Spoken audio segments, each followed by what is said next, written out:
ambayo inaitwa informed choices. Na mara mingi niseme jambo moja ya kwamba sisi wananchi mara mingi ndio tuna fail, and especially wale ambao tunafahamu ama tunafahamu kidogo hiyo katiba. Wakati tunapo complain na tunaitwa kwa kikao kama hiki na hatufiki, basi lawama liko kwetu, hata haliko upande wa viongozi wetu, lipo upande wetu. Kwa hivyo tuende tuambie ndugu zetu, dada zetu na wananchi wote kwa jumla, tuambia kwamba hii ni jukumu na ni kusacrifice, tuna sacrifice kuwa mahali kama hapa. Ni kusacrifice, tumesacrifice hata pesa zetu na hiyo wakati na mambo yote ambayo imetuwezesha tuwe wapi, tuwe hapa. Na nikisema kwamba hata hawa wenye ambao wanafadhili hii mkutano wa leo, hawa wanaitwa KAJIADO, Know Your Leader Initiative, hata wao wametumia pesa zao, wametumia muda wao. Hata kanisa kama hii imetupatia mahali kama hapa, viti zao na vyombo hivi, ni kujitolea, wamejitolea. Sio sababu hawakuwa na jingine ya kuzitumia, hakuna mtu anawalipa, hakuna mapato mengine wanapata, ni kujitolea, tumejitolea sisi wote. Na kwa hivyo tunapopata nafasi kama hii, tunaomba tafadhali tuweze kuitumia vizuri na tuweze kuona ya kwamba baada ya miaka 2-3 tumepata faida ya kikao ama mkao kama huu. Asanteni sana.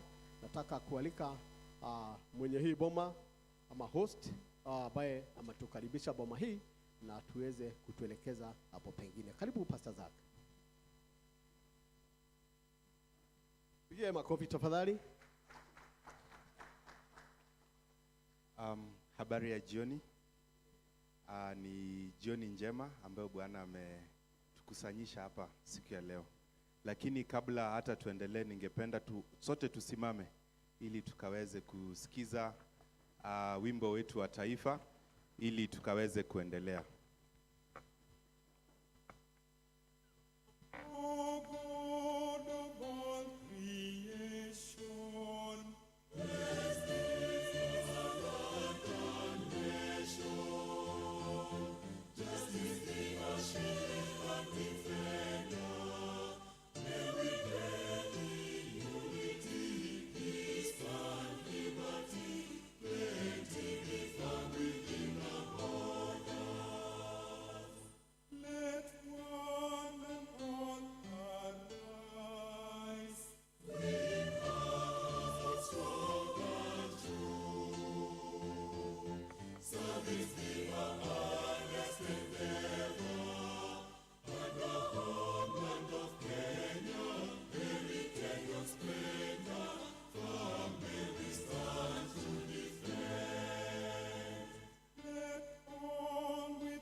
You can have your seats.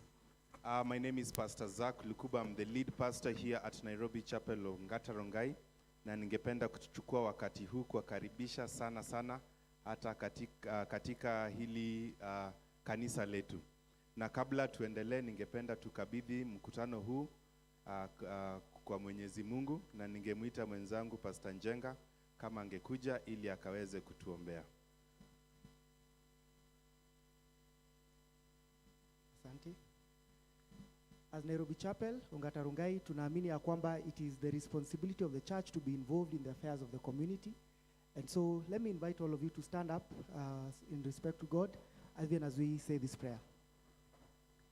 Everlasting Father, we are grateful for this wonderful evening that you have given us. Lord, we take confidence in the fact that you are still sovereign and you reign over all the affairs of men. And we believe in our hearts that, Lord, you are the one who appoints every throne, every form of leadership, and that you are in control of even this day to day. We commit this meeting into your hands, Lord. We commit this debate into your hands. We commit our leaders that are seated with us into your hands, Jehovah God, that, Father, you may be in their hearts and in their minds, even as they speak, that they will articulate, Lord, the truth, and they will be genuine in everything that they share with us, Lord Almighty. We commit our audience and every other person that is watching, even online, that, Lord Almighty God, that you may allow us to be united with one heart, pursuing one goal, that, Lord, comes from you. We thank you and we exalt you, and this we pray, believing and trusting in Jesus' name. Amen. Asanteni, you may have your seats. Asanti sana, na pia ningependa kuchukua muda huu kuwashukuru all the contestants that you've honored our invitation. We don't take it lightly that you're here with us today, and so we are really grateful to have you here. And so just to give us a background of why we constituted this gathering and why even the church sought to be involved, I want to invite the chairperson rather, of Know Your Leader initiative to just give us a background how this came to be, and also to just shed more light on even moving forward and what today we look like. Karibu sana, Chair Liza.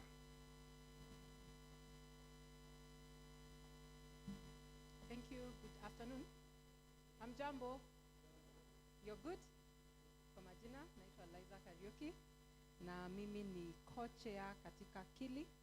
KILI ni Know Your Leader Initiative, na ndio wamewaalika leo. Na mimi ni mwenyekiti katika KORA. KORA ni Kiserian Ongata Rongai Residents Association. Na ili kutimiza yenye nimeambiwa nifanye kwa leo, allow me to communicate a bit in English. Niseme KILI is the host for the day. KILI is a platform that constitutes 5 partners. We have SITAM Rongai, we have Action Now Kenya, we have KORA, we have EPJI and Poverty and Justice Institute, and we have NCOR, who is our host for today. So those 5 partners, along our different agitations of what we do in a day-to-day, we all have different mandates. Nimesikia mwingine ni kanisa, but we were all pro-social justice. Now, we cannot have social justice which begins with the leadership in our community. So we started this in 2017, and along the way, together we thought it would be good to have platforms where people can just engage the people vying and get to know them up close instead of the typical, let's call it campaign, which has its place. But I'd say on this one, you get to engage, you get to understand, you get to ask them the questions, and we came up with this platform. So we date back to from 2017. We did the debates then. We've traditionally done the MCA debates, which we cover 3 wards, which is Kaimurunya, Ongata Rongai, and Olkeri, and now the MPs. We hope to grow bigger and better, where we can cover the senatorial one and gubernatorial, but this directly affected us at that level, and we felt it would be a good place to start. So KILI is non-partisan. So today on this platform, we don't get to tell you who you vote for. We don't get to pick a favorite candidate, but we want you to look them from a fair and level ground and listen and pick your leader. So the leakage today is listen, pick out their character, listen to their background, where they have been, what they have achieved, what they have done. And we really must say they have a symbol and they have a party, but for today, and that's why we don't get them clad in their colors. That's not what we want you to remember for today. We want you to remember who the person is, what's their name, what do they stand for, and then you relate that with what you want your leader to look like in the next 5 years. So you see yourself where you are today and the things you hope for in a leader, then you have that year as you listen to them, engage and answer those questions. And the questions really are just so you're able to tell who the person is and where they have been and what they have done. And if you can relate, you know where you will tick your box come the 9th.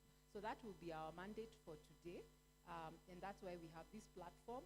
I know we have the people present here, but we acknowledge the presence of the people who are following us online. Keep sharing the link as you watch. People in diaspora, we also acknowledge you. There are people who are still interested in matters home. So yes, this will be your candidates in front of you, and we are honored to have this. We have a steering committee, and I'll introduce them at the tail end of this. I think I'll take this opportunity to say to our contestants that we are very focused in, let me bring out the fact that we know we have an enacted municipality, and so we want it to come out in your reflection and as you answer the questions posed to you, how you will make sure that comes to the fore now that it's in the background, and your role in the different, because it will play out different than we've previously known your roles.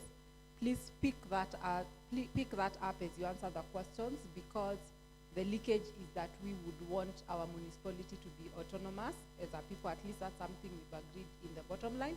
And if you don't know, you can do a bit of research and read a bit, because we don't have the time to run you through that now. If you're watching, you can read up on the KAJIADO municipality, what it's about, what their roles will be in it, but I've given them leakage that they pick that as an interest place for us. And thank you, and you're most welcome. I hand over the mic to Pastor Zach. Thank you. Let's appreciate our chair one more time. And so we want to get straight to business. And before we get to that, I want to lay down some ground rules to help us have a very cordial discussion and very respectful discussion. And this goes out to all of us. And the first thing is that I want to kindly request that all our phones should be on silent, so that we it's not making us to be distracted, not to follow the debate. So if you could please put your phones on silent, we'll really appreciate. And then I'll kindly request the candidates to keep the time that they have been allocated. Please don't go over. Please, if it's 1 minute, it's 1 minute. If it's 3 minutes, please, let's adhere to the time allocated. And to our congregation, please no cheering. Mtu akimake point, tafadhali, ichukue tu imeze alafu. Yeah, you can cheer later. Sawa sawa. No shouting. No shouting. Please, let's not bring each other down. Please don't put down the other person. Amen? No clapping. No clapping. No booing or heckling each other. And no insults. And then we observe the hate speech policy.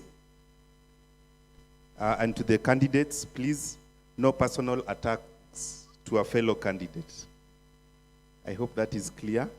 There are no personal attacks on our fellow candidate. And then the debate must be civil and very professional. And also I'll kindly request the audience to be calm, respectful. And in the event that that is not observed, we have security officers among us, and they will kindly ask you to step out. Is that in order? And then the debate must be precise and objective. And any contribution made on the floor must be issue-based. I hope I've made myself clear. We are all on the same page? Okay, and so now we want to get to business. And I'll go to our candidates, and I'll ask them to introduce themselves. Please state your name in full, the way they will appear in the ballot papers. State your political party and symbol. Tell us where you live. What is the name of your area chief? Because you can't be a leader among us and you don't know even your local chief. And your current ACC, that is Assistant County Commissioner. And so I will start with Honorable Parsimei, if you could just lead us. And that session should just take us 1 minute only. There's a mic. Yes. Yes. Hope they will be sanitized. Thank you. My name is Francis Parsimei Yetau from Olkeri Ward. My chief, Leipa Lesea. My DCC is Mr. Mwangi for Ngong division. I don't know what the others will answer, so I hope I get credit for that. And I'm a family person. I am the parliamentary candidate for the Jubilee Party. Our logo is the dove. And I, of course, have participated before in the electioneering period, 2017-2013. and to this time round as an independent candidate and a small party. And I fared fairly well. I've been your manager for the municipality of KAJIADO, responsible for the resource mobilization, particularly with the World Bank. And I have been responsible for the mapping of the projects within our division. I hope you'll be giving me an indicator when my minute is over. Okay, please, those instructions you didn't have. So is it up or I go on? It's up. It's up. Okay, put it down then. Thank you. Hamjambo. My name is Senteu Olelekina Kimuruai. I come from Gong. My DCC is Patrick Mangi. My chief is Kimemia, Chief Kimemia. My symbol, because I'm independent, my symbol is US dollar. Yes, thank you. And I'll say much more as we continue, because I only have 1 minute. Thank you very much. Good evening all. My name is Captain Paul Gishinga Gadeshere. I'm from Gong. As you've heard, the DCC is Mr. Mwangi. Our ACC is Mr. Museti. And area chief is Mr. Kimemia. On the ballot paper, I'm running on a Kanu ticket. The sign is the crocodile or the jogo, and the names will be in the form, in the order of Paul Gishinga Gadeshere. Thank you. Good evening. My name is Professor Lucy Njeri Mugwere. I'm a resident. My party is DAP Kenya, Azimio. I'm a resident of Ongata Rongai, Seronic Road. My chief is Chief Hassan. My DCC is Mr. Patrick Mwangi. And by way of background, I'm a teacher by profession. I did my B.Ed in 1989. I went on, I did my master's in business administration in 2002. I went on and did a PhD, DBA in 2006. And I went on again at the University of Nairobi to do a PhD in business administration. So I've been a lecturer in the university for the last 20 years, mainly teaching in the School of Business.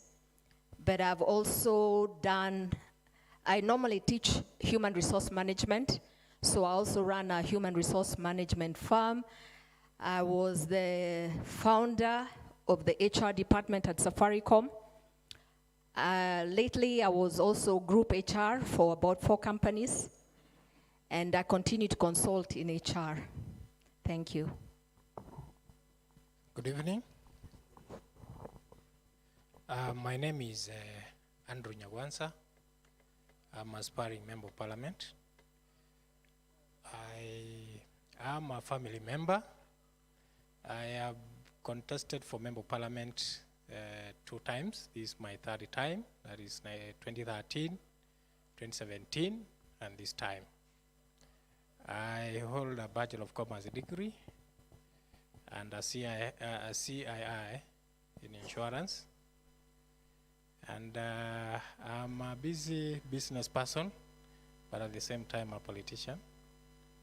And I believe that going forward we'll be able to share more as we discuss the issues that are affecting our people. So with those remarks, I say thank you.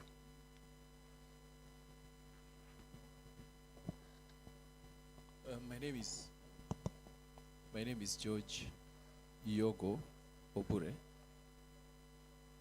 I am a leadership graduate of WOFB in Nigeria. I hold a business administration diploma from DEMS International in Singapore. I also hold a degree in journalism and communications from Kenya Methodist University. I am a corporate trainer. I train staffs of organizations. I am a life coach. I'm a published author of 6 books. I have 6 titles in the market. I am a family man. I am a keynote speaker, an international keynote speaker. I also do businesses. I have a few companies here and there. I am married to 1 female wife, and I have 6 children. Yeah, I am very categorical on that.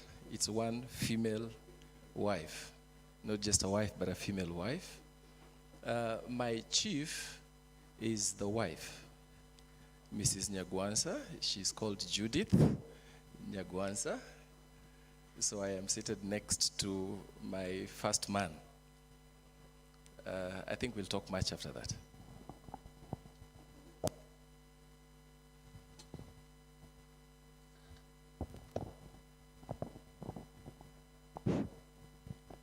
Hi, everybody. Mylene Osibori Anunda. I reside here in KAJIADO North, Kandisi location. My chief is Mr. Lebo. My ACC is Madam Setrin, and my DCC is Patrick Mwangi. I'm a graduate in 2 disciplines. I have 2 degrees, one in BA, economics, second, law. Though I'm not practicing, but I'm a lawyer by profession. I'm looking forward to interact and know more from you people. Thank you.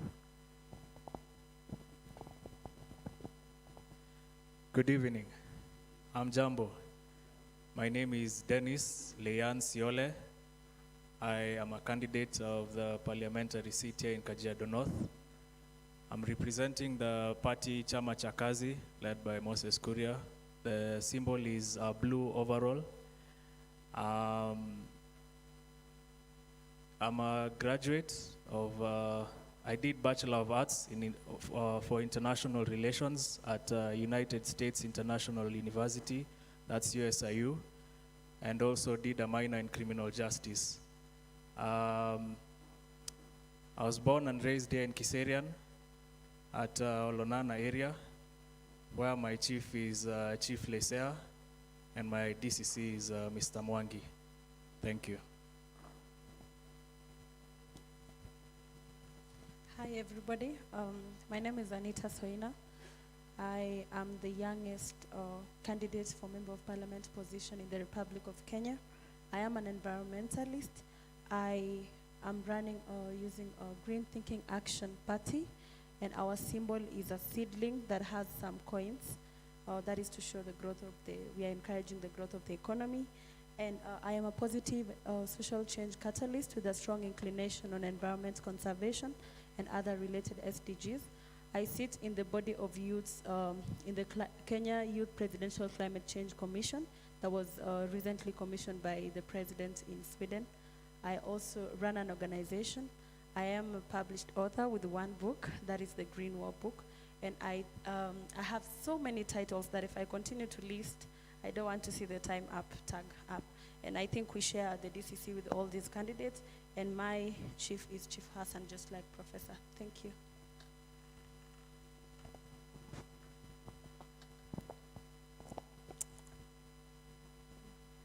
Good evening. My name's Jane Mudhoni Mucheke. I reside at Rimpa. My area chief is Mr. Hosea. I'm also a graduate. I've done marketing, and I've also done 2 more diplomas. I'm a businesswoman, and I'm a mother. I've been doing business, and now I'm in politics. Last time, I vied for women rep, but this time now around, I'm vying for the MP seat. Thank you. Good evening, everyone. My name is Martin Kememia, commonly known as Mato. I've lived, raised in Rongai, where my area chief is Chief Hassan. My DCC is Patrick Mwangi, just like all of us, because we have a common DCC, and our assistant county commissioner is Madam Setrin. I am a businessman in Rongai. I have been running a foundation known as Mato Foundation, which trains youth on empowerment, on market-specific skills, which I'm going to talk about later. I'm also a graduate. I hold a first degree from Moi University in political science. I hold a second degree, master's degree in public governance from Jomo Kenyatta University, and I hold several certificates in engineering. I'm double-sided engineering and political science. I'm also, I have 15 years in the private sector in senior management. I've been working for LG Electronics, both in Kenya and abroad, as a marketing senior person. And I continue. This time I'm seeking the seat of Member of Parliament using a NAC Kenya ticket, and our symbol is a flower. I'm number 5 on the ballot paper. Thank you. Hamjambo wananchi. I am Henry Mbote. My background is in the medical field. My first degree was in medical microbiology and immunology. I have a degree, a master's in public health. I have a degree in pharmacy, and I have an MBA in strategic management. I started working 25 years ago, and my most recent experience has been working for one of the multinational corporation, American multinational corporation called 3M, where I was the business head for both Europe, the whole of Europe, Middle East, and Africa, landing a P&L budget of more than 35 million US dollar. I am here today with one objective, to be able to convince you, the people of Kajiado North, that I'm suitable to role, and I can be able to deliver and take our constituency to the next level. I would also like to say that in terms of politics, I'm very experienced. I'm the longest serving student leader in the history of the Republic. I was a member of Ufugamano Initiative, member number 334, and a member of released political parties, prisoners. So political-wise, I also have experience. Thank you.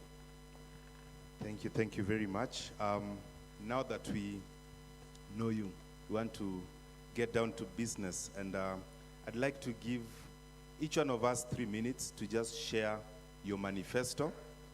And this is what I want you to capture as you're sharing with us.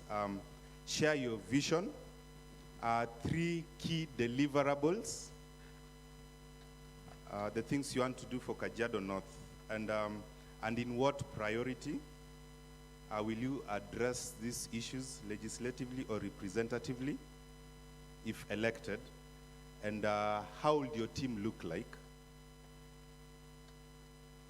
And how will your team look like? So I'll give us 3 minutes each to capture your manifesto, and I'll start with Honorable Mbote. Yeah, if you could just share with us those things. I believe the question is clear. Yeah. Thank you very much. And as I've always quoted the Bible, Proverbs 29, when the wicked rule, the people mourn. When there is no vision, people perish.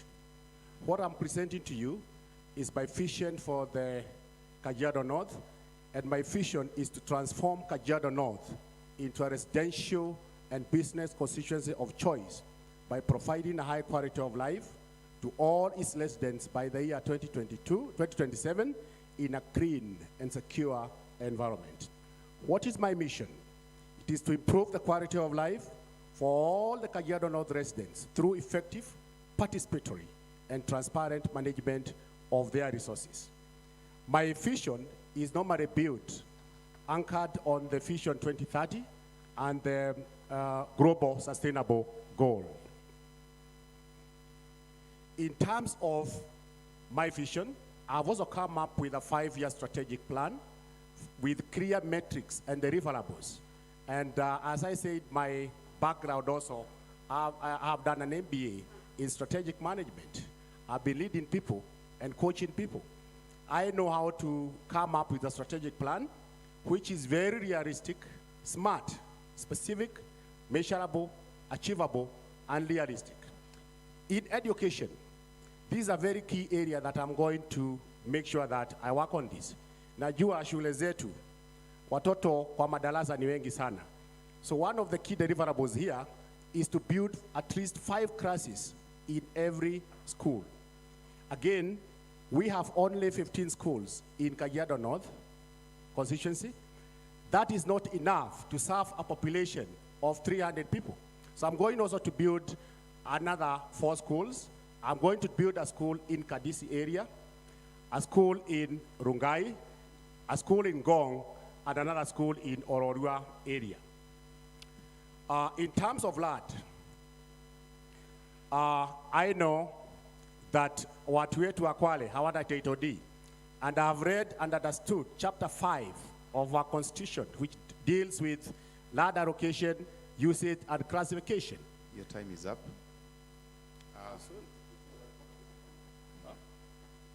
40 seconds. So, and you'll add the interference. So, maneno ya shamba nitaangalia. Water and sanitation nitaangalia. Empowerment of youth and women, people living with disability tutaangalia. Security tutaangalia. Watu wa biashara, small medium enterprises, we have got a plan. Infrastructure, barabara, we have a plan. Health, even though it is devolved, we have a plan for that. Politically, if you look at chapter 8 of our constitution, which defines the role of member of parliament, article 93, 94, 95, it is legislation, representation, and oversight. So if I go to parliament, I am going to represent you, to register it. For instance, I have already prepared a bill to amend Article 20, to amend VAT Act 2013, number 35, to lower the prices of common commodities. Thank you very much. In that order. Thank you. I have a lot of issues that I want to handle for my constituents in KAJIADO North. We believe the key priority area is infrastructure. Number one, we will embark on the completion of the stalled road projects. I believe everyone in this constituency is crying about the roads. We have roads which were started in 2020, but they have stalled. Everyone is eager to see whether that can be completed. And the first thing would be to lobby for funds to make sure these projects are completed so that our people can have ease of movement. Number two, in Parliament, we need to make a lot of changes in terms of legislation. Number one, I've been talking about the amount of bursaries that we are giving to our children. I usually find it quite little. And I know that I have a plan that if we go to Parliament, we have ways of how we can increase our CDF allocation. For example, our constituency is getting only 137 million per year to distribute to our children in form of bursaries and also to build our classes. There's no way, no one is talking about how we can increase this amount because this amount is so little. We are saying that we will prevail upon the government through Parliament to make sure that our allocation of CDF rises from 2.5%, which is the current allocation of the national revenue, to about 10%. Countries like Ghana and countries like India have moved to that step. And I believe that is the only way we can ensure those children who are not getting bursaries today can start getting. And those who are getting very little amount can get a little higher. In Parliament also, we need also to come up with policies and support the universal health care program so that each family in Kenya can have a card which will allow them to access free medical care whenever they go to any private or public hospital. The other thing is that about empowerment.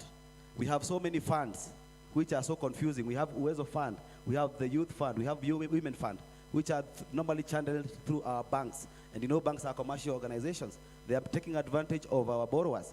We need the government to come up with laws so that we can consolidate all these funds so that our businessmen can be able to borrow money directly from our government through their phones. Just like Safaricom is giving us money through their phones directly. Why is our government telling us to join in groups of 10 or 15, yet we do not have a common vision? That is one thing that I'll fight in Parliament so that we can have one consolidated fund through which our business people and our young people can be able to access money directly without relying on groups. Thirdly, about jobs for youth. We realize that white-collar jobs are no longer there. We need to find a way from my office. I'll set up a committee that will be an apprenticeship and mentorship committee that will be handling youth issues so that those youths who have talents and skills can be upgraded.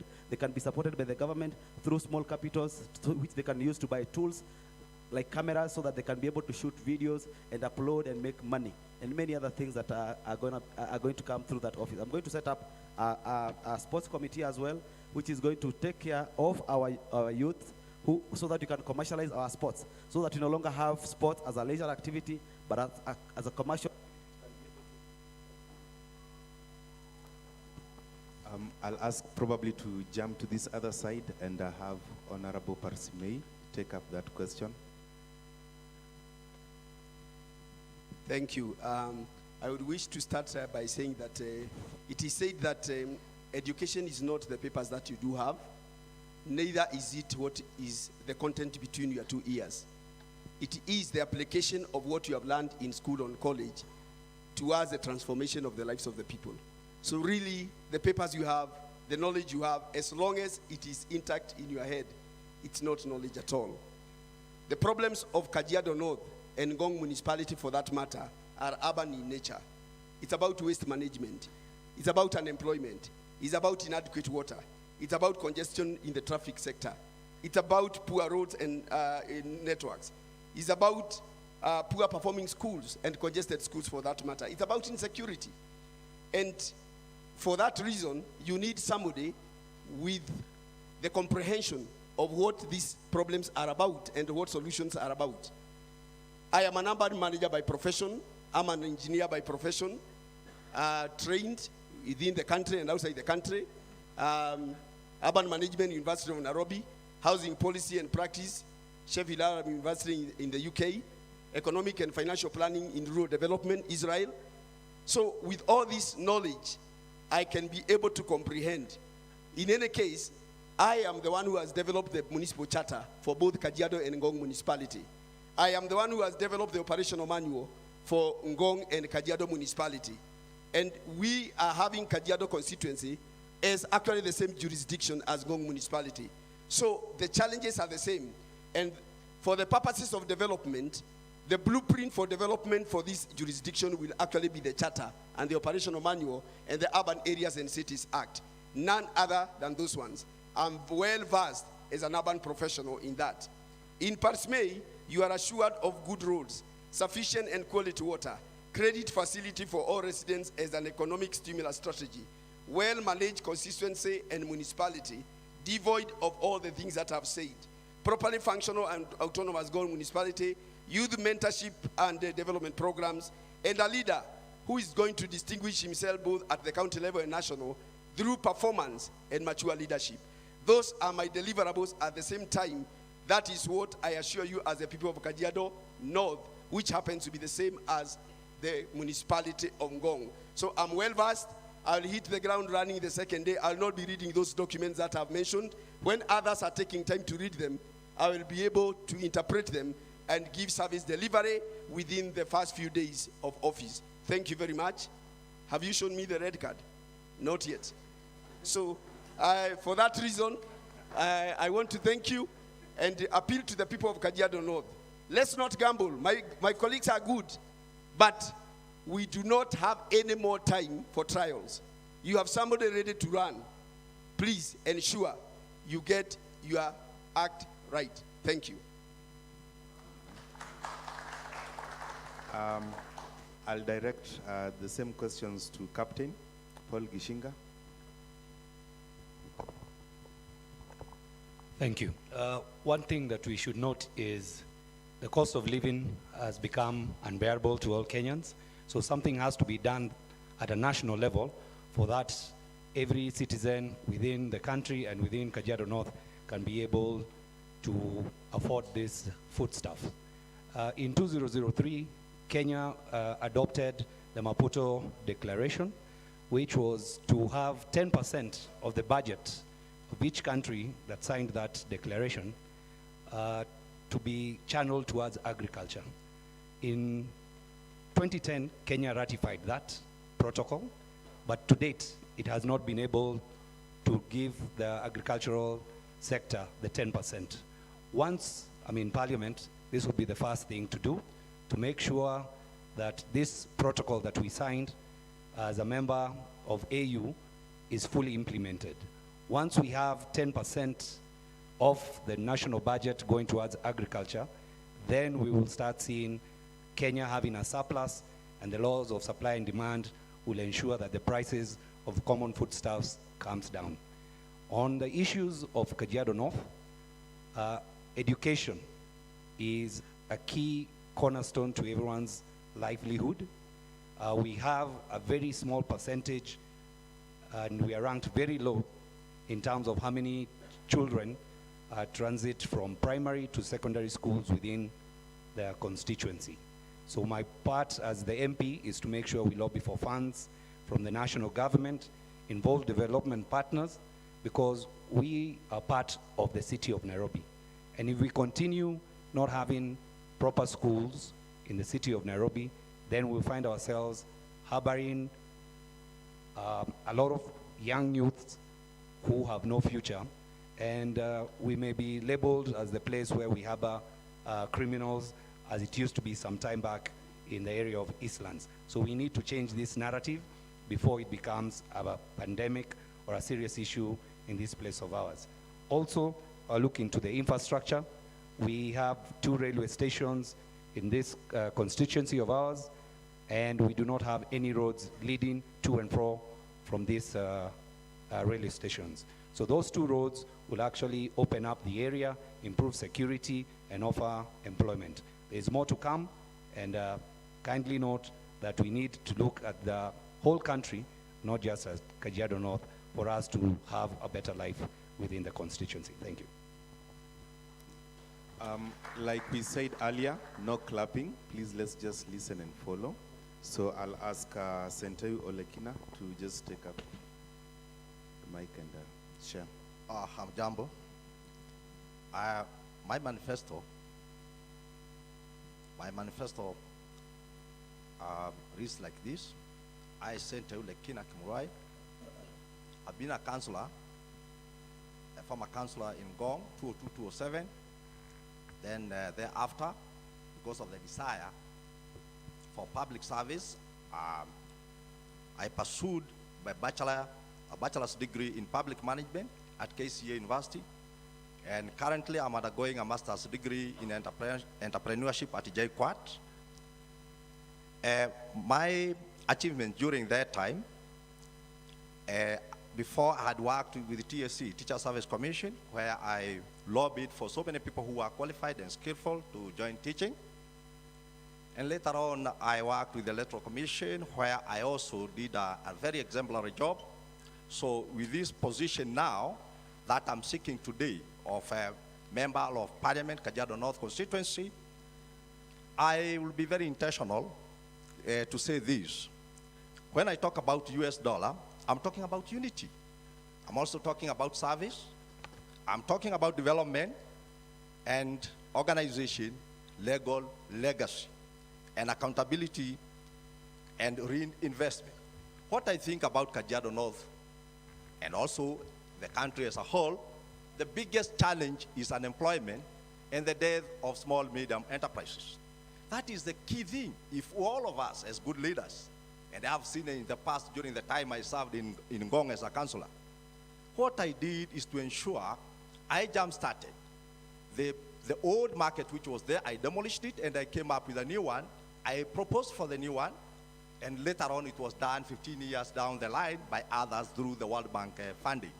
What I'm saying is, if we can utilize the resources that we have in this country by ensuring that we have proper policies, and especially in reinvestment, where we can even pass a law or a bill. I can come up with a bill. That is what I'm intending to do, so that those who are competing for these tenders, the competitive tenderers, and who are going to win those tenders, they can chip in a way through a policy to the community by ensuring that they pick what I can read here and say, a need pool report on medical bills, school fees, and even also to assisting those who are young people who are innovative and creative to come up with the projects. And I know this constituency very well because I've been here and in politics as well, and I've worked in the government departments.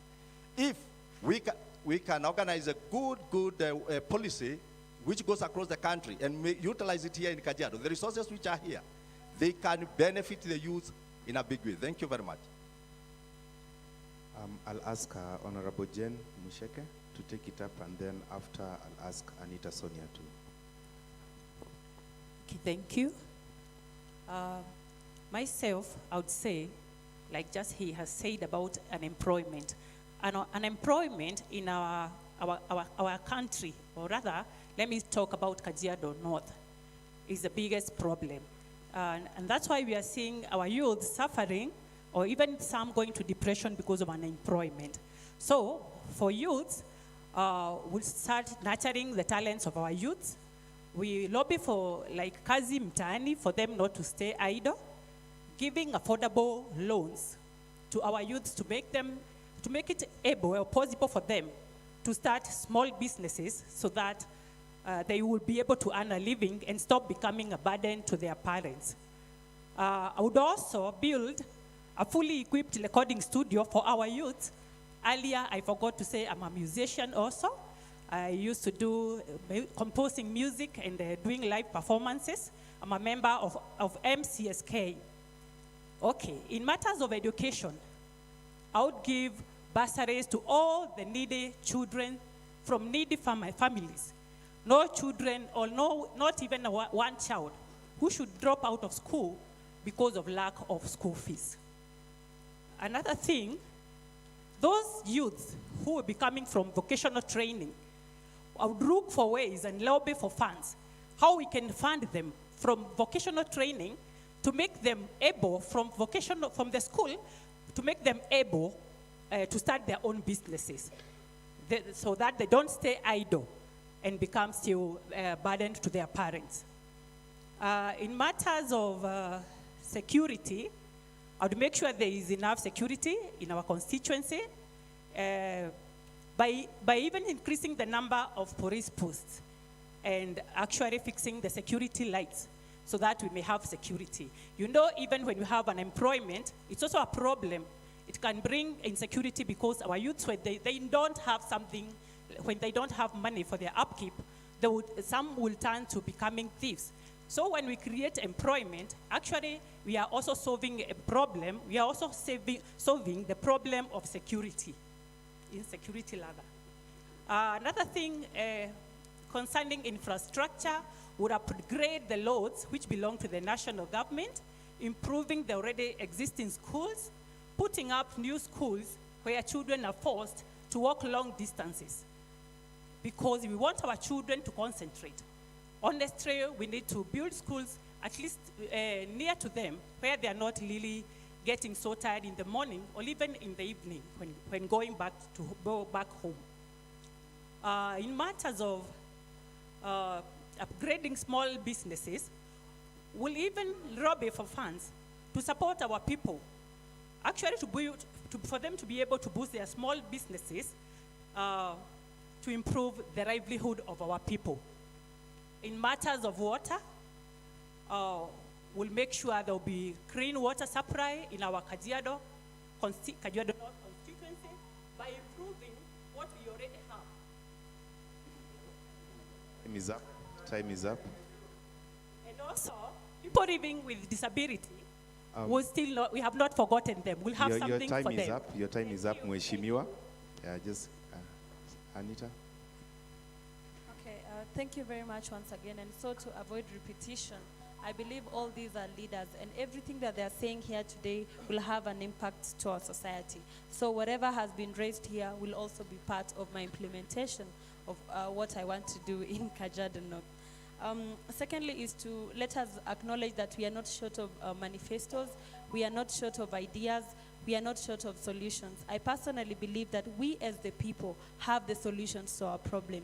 Where the leaders come in is to use the resources and the power to make these solutions that we have already working. So regardless of what is said, the things that we've heard every day, what we need is a leader who will stay close to the people to actually understand their challenges, because the challenge of a person in Ngong may not be the same to the immediate challenge of a person in Kerarapon and other areas. So what we are trying to say is For myself, I will make public participation at the center of service delivery, so that whatever we are going to do, we are doing it together as a constituency, understanding that this position can only have one person representing the entire constituency. But that is not to say that I don't understand other challenges in the areas, because if you look at, apart from what my colleagues have said, in the area of education, other constituencies are already done with infrastructure. They are about to talk about technology in schools. While here we are still complaining that someone promised laptops and they are not here. We need to ask ourselves, what is the quality of the classrooms that we have in KAJIADO North? Can they accommodate the technological learning? So for me, I think we also have a gap where, as much as we are talking about we need to increase more schools and more classrooms, how are these children going to school? In Kiharu constituency, we see children going to school using school buses, even in public schools. What are we doing as a constituency? On the point of unemployment, which is also a major issue, I would like to acknowledge that unemployment is not a KAJIADO issue.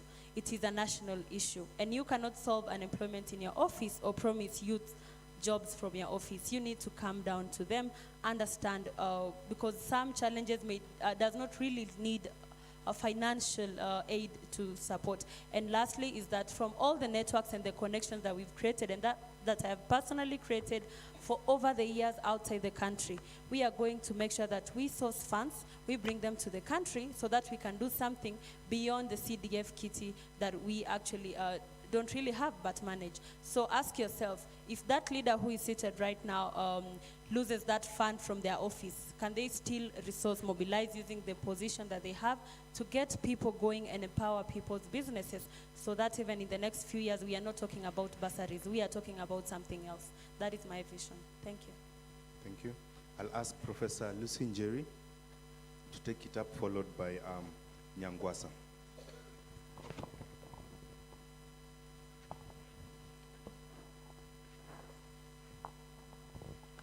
Well, my vision for KAJIADO North basically is to have a very green city with lots of trees and flowers. You know, I've been giving out trees to schools, colleges, and other places, just so as we increase the tree cover. So I envision a city so green with very nice roads.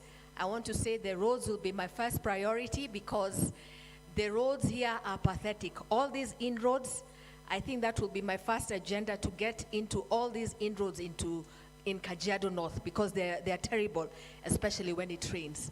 I intend to also have traffic security lights, because we have seen even Rongai come into the headlights. Somebody was abducted in Kandisi, a lady, and frog marched. And we are always having many, many cases of insecurity when I go to the chief's office for those meetings.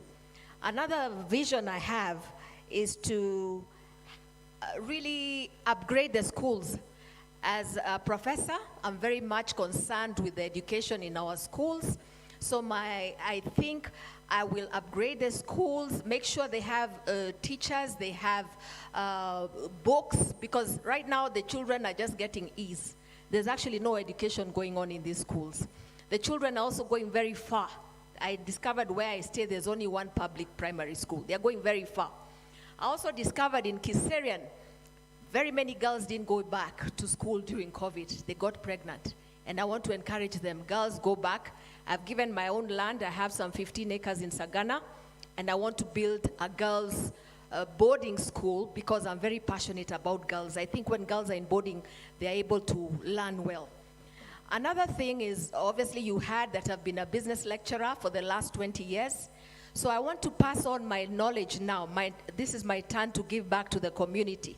I want to pass on my business knowledge to the community. I want to ensure that there's a vocational training college for the youths to get rid of the idleness among the youths, so that they equip themselves with skills. I will also pass down the business skills so that they can start their own small businesses. I'm able to get into partnerships with other organizations, even abroad, that can give us small grants, small loans, or small assistances for business startups. Because I think idleness is a very big problem with the youth. I go again for the chiefs meetings, I hear they're taking bang, they are doing a lot of things which are not proper. So I intend to uplift small businesses, give them grants, help them draw up business plans. A lot of women don't know how to draw up business plans, and that is my forte because I've been teaching in the business school for the last 20 years. I also intend to make sure that there is water, because water is a big, big problem in this county. There should be clean water. We shouldn't be seeing donkeys going around. There should be clean water going to every household. And that's my vision, basically. Yeah, your time is up. And your time is up, so I'll ask. Well, lastly, I want to also ensure as a member of parliament that I get let's follow the rules, please. Time is up. Time is up, please. You'll have another opportunity to share your manifesto. I'll ask Nyangwasa to go next, and then I'll ask Osborne to follow suit. Yeah. Thank you. My manifesto has got 10 points that we have to work on as your next member of parliament. And given that this is a town constituency, we know the problems that we are facing are the town-based problems. That is key number one. Unemployment. It is so unfortunate that the previous leadership has not checked on this issue of unemployment. We have a number of youths who are out there without jobs, and that is why we are having increasing number of crimes, because they have nothing to do and they want to get something to eat at the end of the day. So what I've done is, first of all, to engage the stakeholders in business community within the constituency, that is the owners of companies, owners of businesses, such that we can have a sitting like this. And I ask them that I need you to assist me with the problem of this problem of unemployment. That's solution number one, the local-based solution, such that we can engage, such that I ask them that, can you please employ one youth in your organization? At least if we have 1,000, I think if we do 50%, we'll be having about 500 jobs within the constituency within the shortest time possible. That is a target I've given for 400 jobs within every year. That is the minimum, but we can do more. Besides that, we'll have the empowerment. That is women empowerment, youth empowerment, and people living with a disability. Those are the groups that need real empowerment, so that they can be able to have activities that generate their income every time. We have infrastructure. I've expounded on that one, and actually what we are capturing is that we need to have our road networks, especially those under the member of parliament, that I will have authority to, such that we make sure those roads are good and they can be used, such that we reduce their time wastage.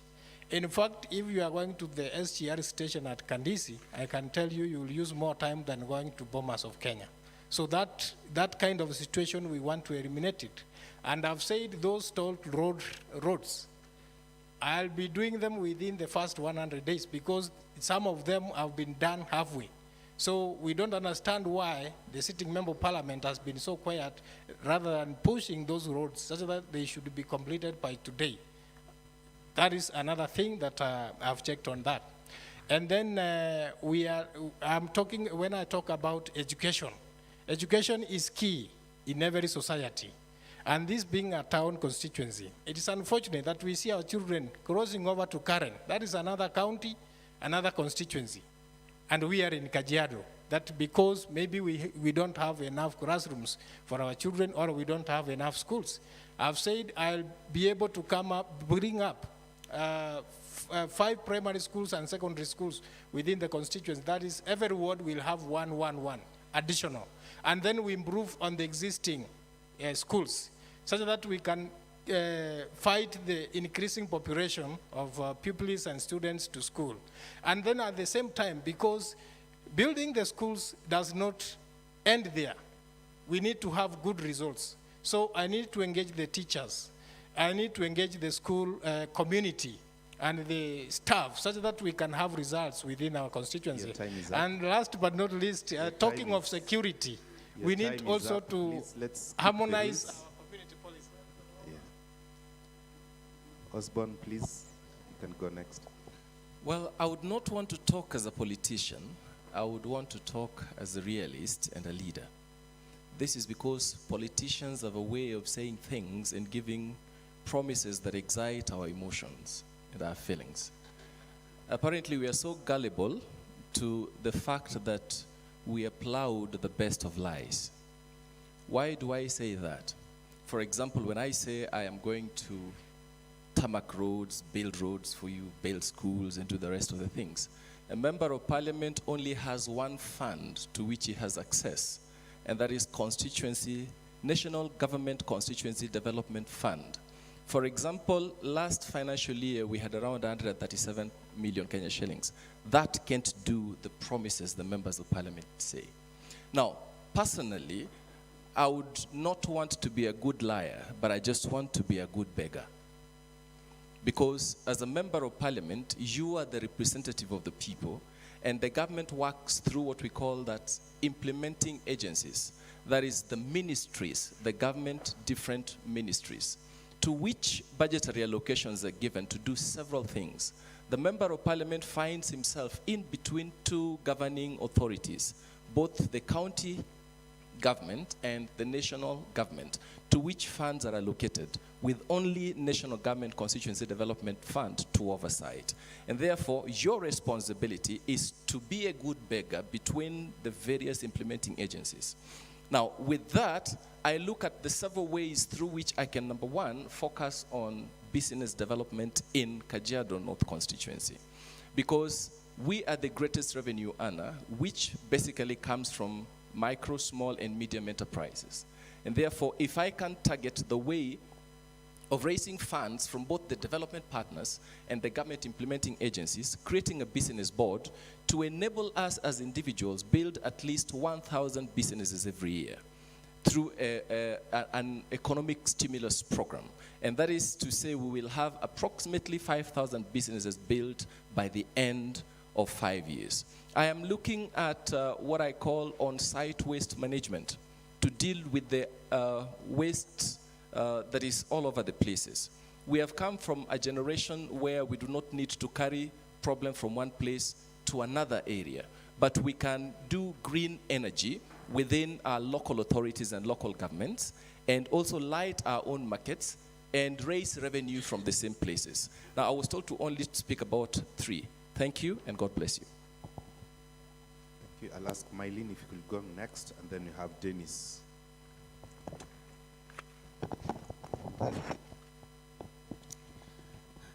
Listeners, surprisingly, all the candidates who are seated before you, they are very intelligent. The difference is the language for common mwananchi to understand. My vision for KAJIADO North is to transform KAJIADO North to be an habitable place for all of us, regardless of our status. My mission is anchored, as my friend said, in Vision 2030. In fact, we have been this problem for too long. I want to applaud our previous legends, our MPs who have been here. They have done a good job, but we need to do better. I have 10 points in my manifesto. 1 is equity. There is a maxim which says, he who wants to come to equity, he who wants equity must come with clean hands. We need to be censored before we sit in that office. 2, I would wish, or rather, it is my dream to empower women. I have been registering women groups using my own money.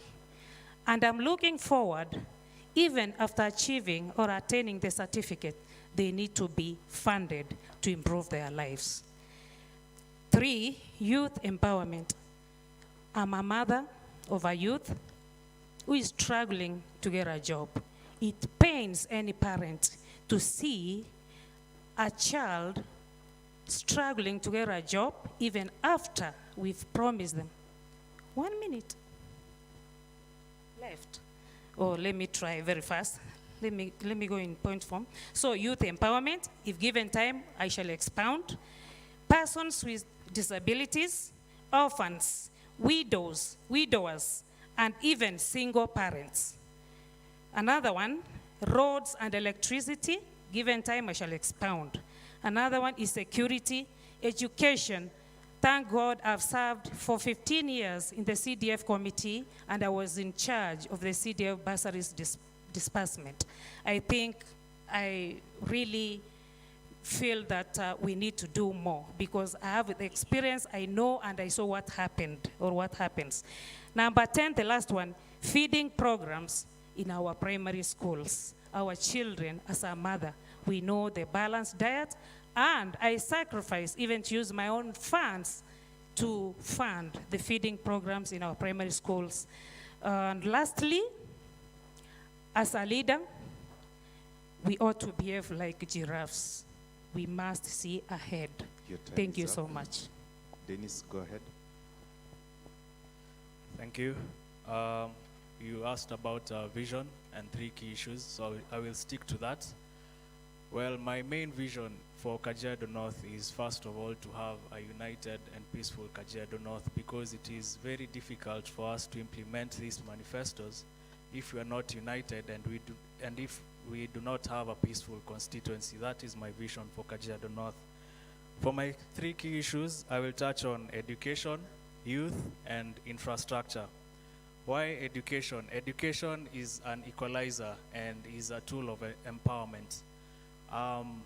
Definitely, I'm going to work on improving condition of classrooms, more schools, also work on improving the ratio of teacher to students in public schools. I would also like to invest in ICT in our schools because technology is now becoming a need. It's something we need, not want, but children need to learn ICT. So improve on ICT. Also improve on bursary allocation. I know sometimes it's not enough, so I'm going to look for alternative sources where we can fund more students to go to class. Apart from physical infrastructure, I'm also going to invest in social infrastructure. Yes, you build the good classrooms for the students, but are they comfortable to learn? For example, there are girls who miss classes or miss exams because they lack sanitary pads. When I get into office, I will make sure that girls will have free access to sanitary pads in all public schools. That is one thing I want to do for our girls in schools. And another thing, I also want to introduce a mentorship program in our schools. Secondly, for the youth, when you touch on the youth, you're touching on basically most of the issues that we face. When you invest in the youth, you've touched on insecurity, education, and whatnots, and lack of job opportunities. I want to monetize on sporting activities for the youth. I would also like to create a youth hub for the youth where they can expand on their talents and also have ICT lessons. On infrastructure, I want to do an ambitious project where I want to lobby and work on the roads, the Magadi Road. We have a very bad issue regarding traffic jam when you're accessing Ongata, Rongai, and Ngong. Watu wanasema wanalala usingizi mara mbili, wanaamka na bado wako traffic. That is something I will push through the relevant ministries so that we can have the expansion of the roads that feed into KAJIADO North constituency. Thank you.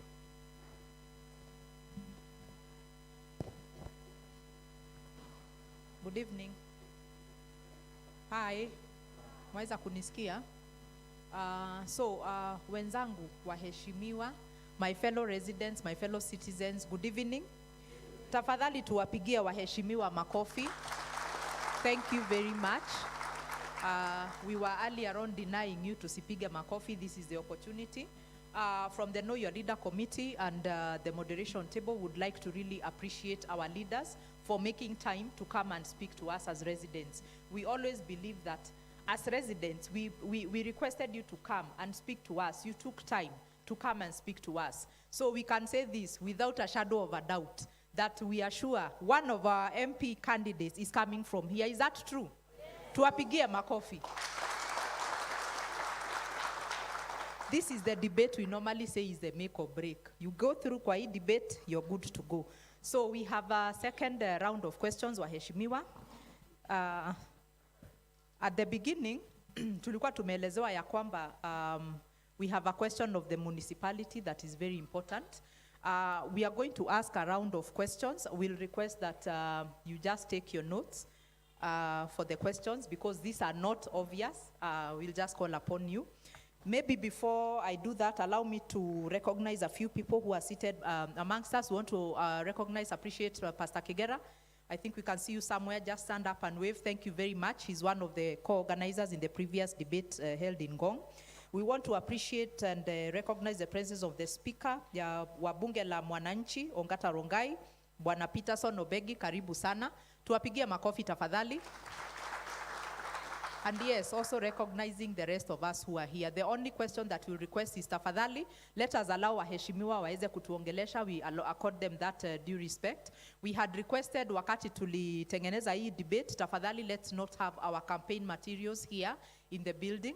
So let us keep them away for any of us who are holding on to campaign material. Kindly let us keep it away because that's not the purpose for today. So we have the question here, waheshimiwa. This is a question to all of us. Probably will be a walkover for Bwana Parsimei, who mentioned it, that you're the originator of this giant. But now the question is, what do you know about the KAJIADO municipality? What do you know about that? Basically the Ngong municipality, what do you know and understand about it? And then in your view, how do you think it should operate? And what needs to be put in place for it to be operationalized? Because it has been there, but it's not operational. What do you think needs to put in place? And then what will you do to make it work if you are elected? So in the next round of questions, you will tackle that question of the municipality in addition to another question that will be accorded to you. So having done away with that, all of us will respond to that question. We have this question coming up. Now, sometimes CDF has been viewed as a fund that should be eliminated because of the role of the MP is not really to allocate funds. Now, it is sometimes also, the CDF fund, sometimes is viewed to be a duplication of funds, especially when viewed hand in hand with the county level and ward level funds, particularly those that go towards bursary allocation. So basically the feeling is that there is a double allocation of funding. Now, this question to Mheshimiwa Soina, Mheshimiwa Andrew Nyagwasa, and Mheshimiwa Mbote. Hili swali ni lenu. In your view, is the CDF important in a constituency, and why or why not? Now, how will you apply the CDF if you are elected? Hiyo ni swali lenu.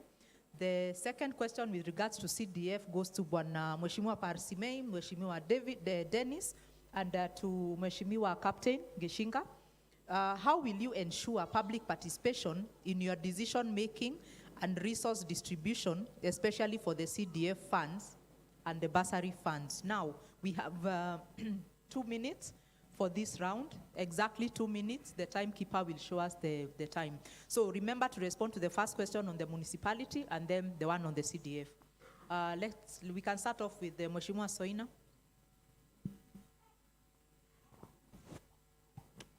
Okay, thank you very much. So, is the CDF important in a constituency? Yes, because most of the things that the CDF stand for are the things that are also necessary. If we are talking about education, we are talking about bursary, then if we do away with the CDF, where are we going to get funds for that? So according to my knowledge and to my view is that the CDF is equally important, and what should be done is just making sure that in the distribution and in the allocation, which you mentioned is not really under our office, but we oversee, is to make sure that it is done fairly and equally. Looking at KAJIADO North, where so many people complain of a lot of unfair distribution, which also I think applies to the same case about the municipality, where it's run by, because from what I know is what I get from people, is that it is run by specific tribes when we have other tribes. And there are a lot of Pendua Kipande type of thing, which is also an issue here in our constituency. One thing that I like to appreciate is that most of the people who are not favored by most of these municipalities, huwa wanaitwa wakukuja and all those kind of things. But if you look at our county, truth be told, those people that wanaitwa wakukuja, they're the ones who are contributing to the revenue of our county, that even other people who belong here are benefiting from it. So for me, I'd say that when elected, I'd really love to, I identify as a leader without borders. This is to look at, as much as I may not be able to do something directly, I believe as in part of representation is to make sure that every voice is heard, regardless of your tribe, regardless of what your ID says, regardless of where you came from. And I think also on the issue of the relationship with the business people are really having a challenge with a lot of sorry, thank you. Time up. Thank you very much, Mheshimiwa Soina. I would like Mheshimiwa Mbote, tafadhali jibu hilo. We have the question on the municipality and also on CDF. You have exactly 2 minutes. Thank you very much. Thank you very much. I think with regard to CDF, it's a very good idea. Na hii pesa CDF inasaidia wananchi wa kawaida na wananchi pale mashinani. Kwa hivyo mimi nikienda bunge, nataka hata tuende tuongeze hii pesa. Iwache kuwa 100 million, iongezewe ili pesa ifike mashinani. In terms of management, this CDF should be managed in a transparent manner, from the setting of the management board and also public participation. You have to go to a village, say like you go to Kwale, identify what their needs. Don't go there, with your needs. Identify their needs. Waulize wananchi wanataka wafanyiwe nini. Na ukiwaambia, and I think my mic is working. And I think ukienda waulize wanataka wafanyiwe nini, then it should be managed in a transparent manner, transparency and accountability, bila wizi. Kwa hivyo nikienda bunge nitahakikisha hii pesa itaongezwa. The other thing is that you asked about the municipality. And if you look at the municipality, that is a devolved function. It belongs to the county government. But what I can do when I go to parliament is to influence through registration to make sure that this municipality is governed in accordance with the UN protocols and evaluation criteria of good governance, which is inclusivity, the rule of law, transparency, participation. Those are the parameters. And to make sure that those people who are learning that municipal council, they actually make sure that they learn it without corruption and make sure that the funds which are available are used in a transparent manner. For instance, right now, we don't have a sewer system. And I think this is something which falls under the municipality. So what we are going to do is to make sure that the funds that we have, we lobby for more funds from bilateral partners like World Bank, UN, World Bank, IMF, African Development Bank. We get more funds so that we can get a sewer system, which is a major, major problem of the people of KAJIADO Road. And by the way, I forgot to say that I just come from here. My home is just right there. My chief is Susan, and senior chief is Gitao. DCC is Mwangi. Karibuni nyumbani. Ni pale kwa ile miti. Asante Mheshimiwa Mbote. Thank you for the invite. Thank you very much. Let us appreciate Mheshimiwa Mbote and Mheshimiwa Soina. Tuwapigie makofi tafadhali. Thank you very much. Mheshimiwa Andrew Nyagwasa, you have a question? Municipality na CDF. Yes. Exactly 2 minutes, timekeeper. Okay, thank you. CDF, it is true that it's not a fund that is supposed to go to the member of parliament legally, but then it has been there. A member of parliament, his duties is to represent, oversight, and legislate. But this fund, without it for a member of parliament, I think you'll feel like a member of parliament is not doing anything. So one, I think in CDF, this being a constituency that is a cosmopolitan, we must have a representation to the committee of the CDF and ensure that whatever is being done is done in a transparent way. Some of the projects that can be done within the constituency and even issuance of bursaries has been an issue that most members of the constituency have been complaining about.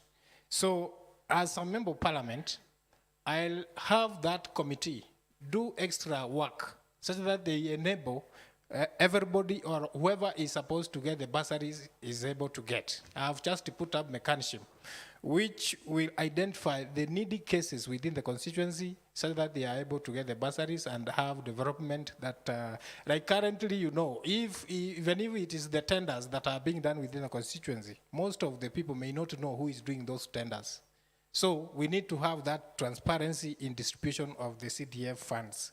I'll just say that it's a good fund and we need to actually ask for more such that we are able to do those areas that we have mentioned before to accomplish that our manifesto within the first 5 years, and then we wait for the second. On the municipality, it is a devolved function. And there's nothing much we can do, but it's only to come up with the law that will make sure that the municipality becomes, we need autonomy of the municipality so that it is able to do or operate on its own. When now we have managers like PASMEI, they'll be able to manage the municipality very well because they have idea how to manage it. Thank you very much. Thank you very much, Mheshimiwa Nyagwasa.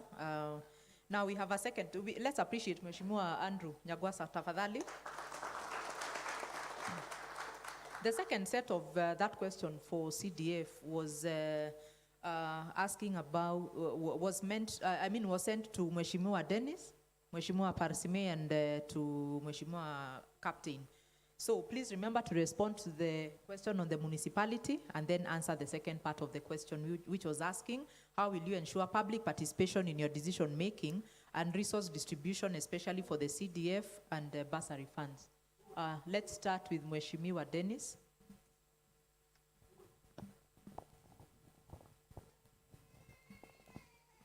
Thank you.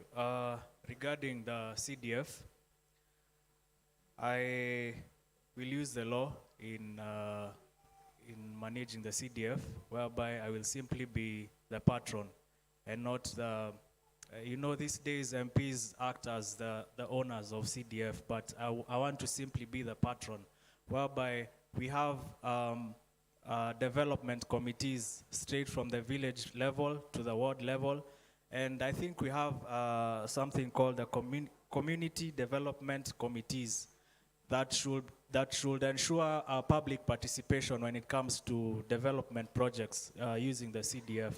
So that is my way of ensuring transparency, and also transparency when it comes to tenders that involve projects done by the CDF. Regarding the municipality, I know that is a devolved function, but something that I would like to push for, even maybe in parliament, is for its autonomy, because some governors are not giving leeway to these municipalities to work efficiently. Thank you. Thank you very much, Mheshimiwa Dennis. Mheshimiwa PASMEI, you have 2 minutes to tell us a bit more about the municipality as well as the second question on CDF. Firstly, I think let me start with participation, and I'll say that the way we are going to enhance citizen participation is ensuring that in my first 100 days when I'm in office, I will establish a professional platform and forum in this constituency in all sectors of the economy to be able to work together closely with public resources so that it's not about the MP, it's going to be about the professionals and the public. Then a permanent structure of citizen engagement, which by law is supposed to be funded actually by the county government. The county government is supposed to establish office all the way from down to the ward level, which is supposed to be funded by them, how the wananchi will actually receive information and get information to the county government. And then every project will have a committee elected by the people of the benefiting neighborhood. Every project by law should have a committee elected by the people benefiting from that. It's not happening. then promote neighborhood resident sectors and all kind of associations that will be able to hold the government and the leaders to account. You empower them, you establish them, and you empower them. Then equal distribution will be done through comprehensive needs analysis and a fair matrix of distribution. Now, coming to the municipality, my colleagues have said that the municipality thing is county. I want to say that Urban Areas and Cities Act is a national government law, and they have oversight over it, over the county governments. Indeed, for that law to be changed in terms of legislative review, that can only be done by the national government. The national government hold the urban agenda for this country, and the county ones must be anchored on the same. So there is a lot of interrelationship between what the national government is doing at the national level and what the county must do. What has happened in this county that we are in, our county is full of impunity. They have refused to relinquish the municipality because of the conflict of interest of the local revenue collected. It is meant to be maintained locally, but they have taken it upon themselves to use it elsewhere as opposed to here. That's why you don't have services. And that is the reason why they have received. So for me, as a member of parliament, I'll make sure that what the law, urban areas and cities requires the counties to do is actually done and enforced by the national government, because they are the owners of the Urban Areas and Cities Act. Thank you, Mheshimiwa Parsmei. We have Captain Geshinga. Tafadhali, please respond to the same question. Thank you very much. On the municipalities, I think the first thing is not to engage in a heated argument with those who will be elected into government. We are in a position to change that by electing the governor we believe will be a man of reason, a man who will be able to relinquish the stronghold on the municipality so it can operate autonomous as an autonomous body. So my work will be to lobby the governor who will be elected to make sure that this becomes a reality and the municipality runs autonomously. On the part of CDF and the funds participation, the first thing is to have a team around you that is smarter than you. So the first thing I'll do is to make sure that those that will be working in my office are people with a better education, better exposure to things that deal with development, so that when they come to advise the patron, who will be the member of parliament, I am getting information from professionals. Secondly, we have to digitize the way we do, or the way we give out our bursaries, so that we are able to have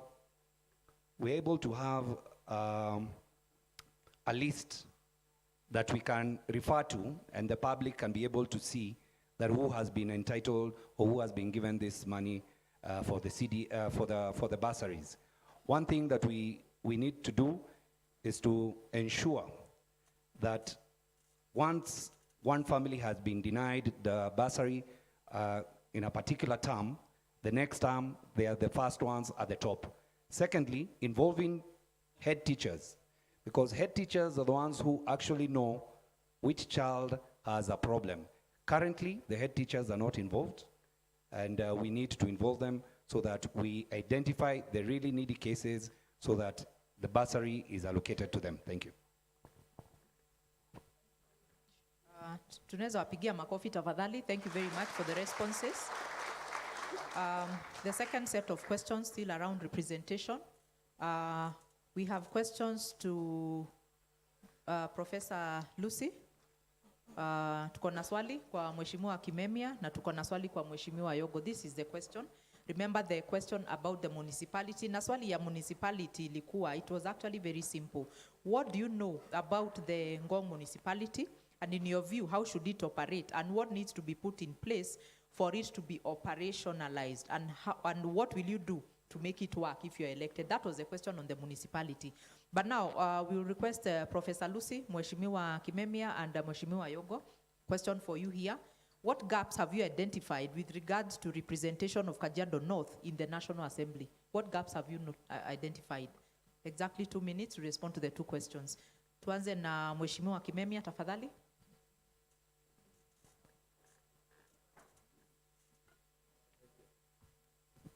Thank you. The member of parliament is elected by the people so that they can represent them in the house, in the August House, in the making of laws.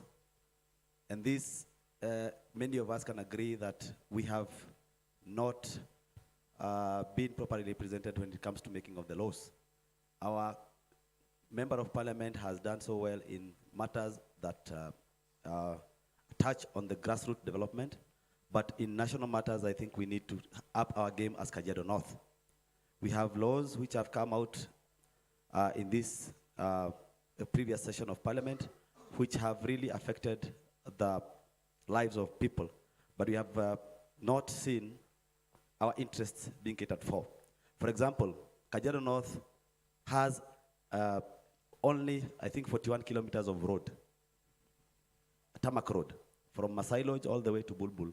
If you count, that is approximately 41 kilometers. And you know, business follows the road. People say that zile biashara ziko kwa barabara ya lami ndio zinafaulu.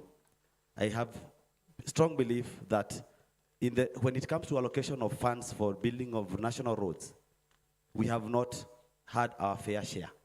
This year alone, the government of Kenya through the budget have provided for 220 billion Kenya shillings for the improvement and construction of roads nationwide. We have to send someone to parliament who is able to push and lobby for these funds so that we can increase our road coverage from the current 41 kilometers to something close to 100. That 41 kilometers is approximately what we have in only one area, in one estate in Langata. One estate in Nairobi has equivalent of what we have as a whole constituency. If we have been lobbying for roads, a road from Masai Lodge all the way to Kitengela. Such a road could drastically change the life of our people, because there are people who have bought land in this area who want to build factories so that they can create jobs for our people. So that road and the one that is joining from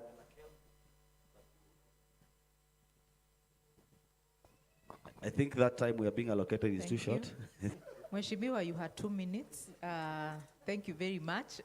You'll have another opportunity ya kuongeza kidogo. Professor Lucy, tafadhali, please respond to the 2 questions. Please note there are 2 questions, municipality and the question on the gaps in the National Assembly. You have exactly 2 minutes. Timekeeper, please. Well, for me, I think I was just getting amazed when I went for the MCA's debate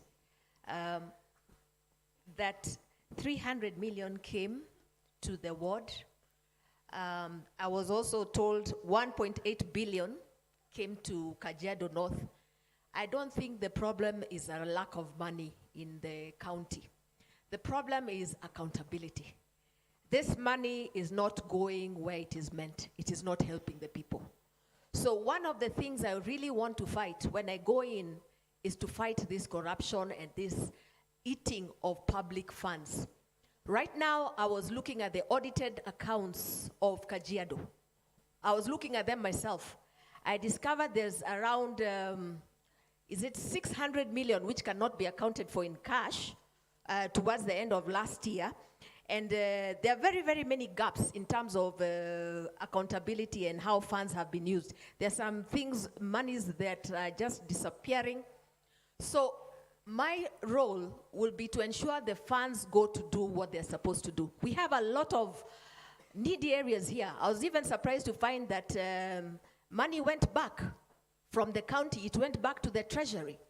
Yet we have such poor roads. And I said, one of the priority areas for me will be these roads. Because we cannot move during the rainy season, the dust, it is basically inhabitable. There is no water. How do you then return money? I was even being told by my garbage man, because I talk to everybody. He told me that they take garbage all the way from KAJIADO North to Nairobi. Why are you taking garbage to Nairobi from KAJIADO North? There is no garbage collection site here. There was supposed to be one in Gong. I think one of the things I will do is to ensure there's a recycling plant over there. We also know there's no sewage system here in KAJIADO North. So those are the things the funds should go to do, because I'm not very happy about the accountability of the funds and the way this money is being used, because I believe it's a lot of money if it is put to good use. And like I said, Previously, in my manifesto, one of the things I will ensure, for example, is to upgrade schools with these monies. We don't have, the children are going very fast, so I will ensure there's a school nearby where children don't have to go to Nairobi. I will ensure there's a girls' boarding school so that girls can learn without a lot of disturbance. They can go get a girls' boarding school, and those ones who are pregnant, they can go back. Time is up, Professor. I'm advised time is up. Yes. Tafadhali. So I'm just saying there's a lot of money, and we need to find out the needy areas. And one thing I'm also going to ensure is there's a vocational training college in every ward for the youths. Thank you, so that the Mheshimiwa. youths. Thank you, Mheshimiwa. Thank you very much. Timekeeper, please let's be on point, tafadhali. Now, nimeelezewa ya kwamba kizungu mingi is happening this side, na tunaongea na wananchi. Mheshimiwa Yogo, we are coming to you. Tafadhali tujaribu kuchanganya, tuweke kizungu, Kiswahili pale. Sisi wananchi tungependa kuelewa unaeleza namna gani. So Mheshimiwa Yogo, you're next. Endelea. Kazi kwako. Timekeeper, please, on point. What do I know about Ngong municipality? That was question 1. I know it is one of the 3 local government authorities. One was just launched, was it yesterday or today? We have KAJIADO Urban, then we have Ngong, and now we have Kitengela. So that is what I know about it. How is it supposed to operate? The responsibility of the municipalities is to control urban governance, control local governance in urban centers. That is how it's supposed to operate. We can't operate otherwise from the Urban Areas and Cities Act of 2011. So purely as a member of parliament, I can change how it works, unless so decided by the people. What are the gaps that I have noticed in representation from the members of parliament?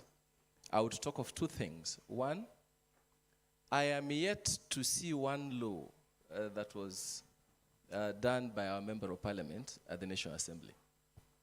I think he was one of the dump members of parliament that we had. Number 2, he only concentrated on CDF. I told you as a member of parliament, you only need to be a good beggar. How do you become a good beggar? It is a beggar who listens to you to define your need, then look for the relevant authority to ask to help do the work, which he didn't do. So he became a clerk purely to distribute bursary. And I think that is a gap that I am going to fill should I become a member of parliament, because there are several funds, development partners, and government agencies that can be brought into Kajiado North to realize the dream of making this constituency better. Thank you. Thank you. Thank you very much, Mheshimiwa Yogo. Tumeshukuru, lakini Kiswahili kimelemeka hapo, kimeshindikana. Now, niko na swali hapa. Hili swali goes to Mheshimiwa Senteu na Mheshimiwa Jane Musheke na Mheshimiwa Mailin. Tuna swali kwenu. The question goes like this.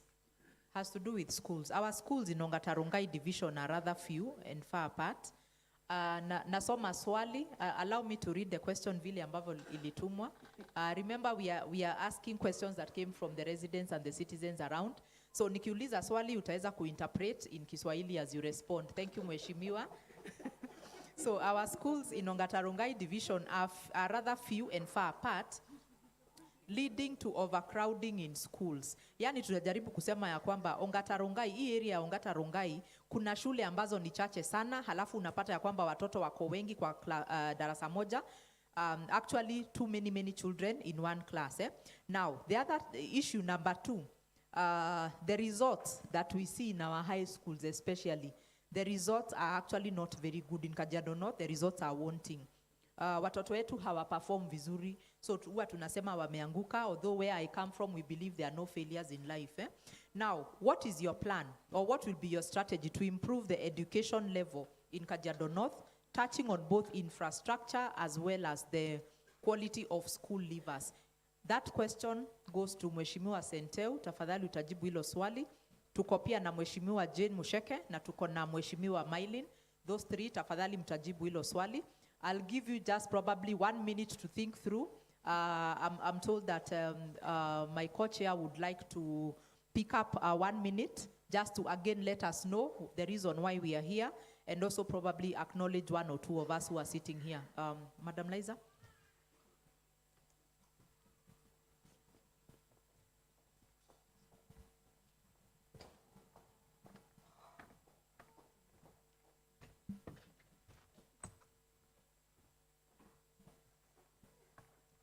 Hamjambo? Hamjambo? Nataka kukaribisha wenye wametuunga mkono. Tumejaza hall leo. Kwa majina naitwa Liza Kariuki na mimi ni co-chair katika Kili. Kili ndio wamewakaribisha hapa leo. Kili ni Know Your Leaders Initiative na mimi ni mwenyekiti wa KORA. KORA ni Kiserian Ongata Rongai Residents Association, na kati ya wanaopanga ama wadhamini wa hizi debates kuna KORA, kuna NCOR. NCOR ni Nairobi Chapel Ongata Rongai ambao ndio wamempa mahali pa kuketi leo. Kuna Action Now Kenya. Action Now Kenya is a CBO here in Rongai. We have EPJI, End Poverty and Justice Institute, that's from the Catholic. And we have Sitam Rongai.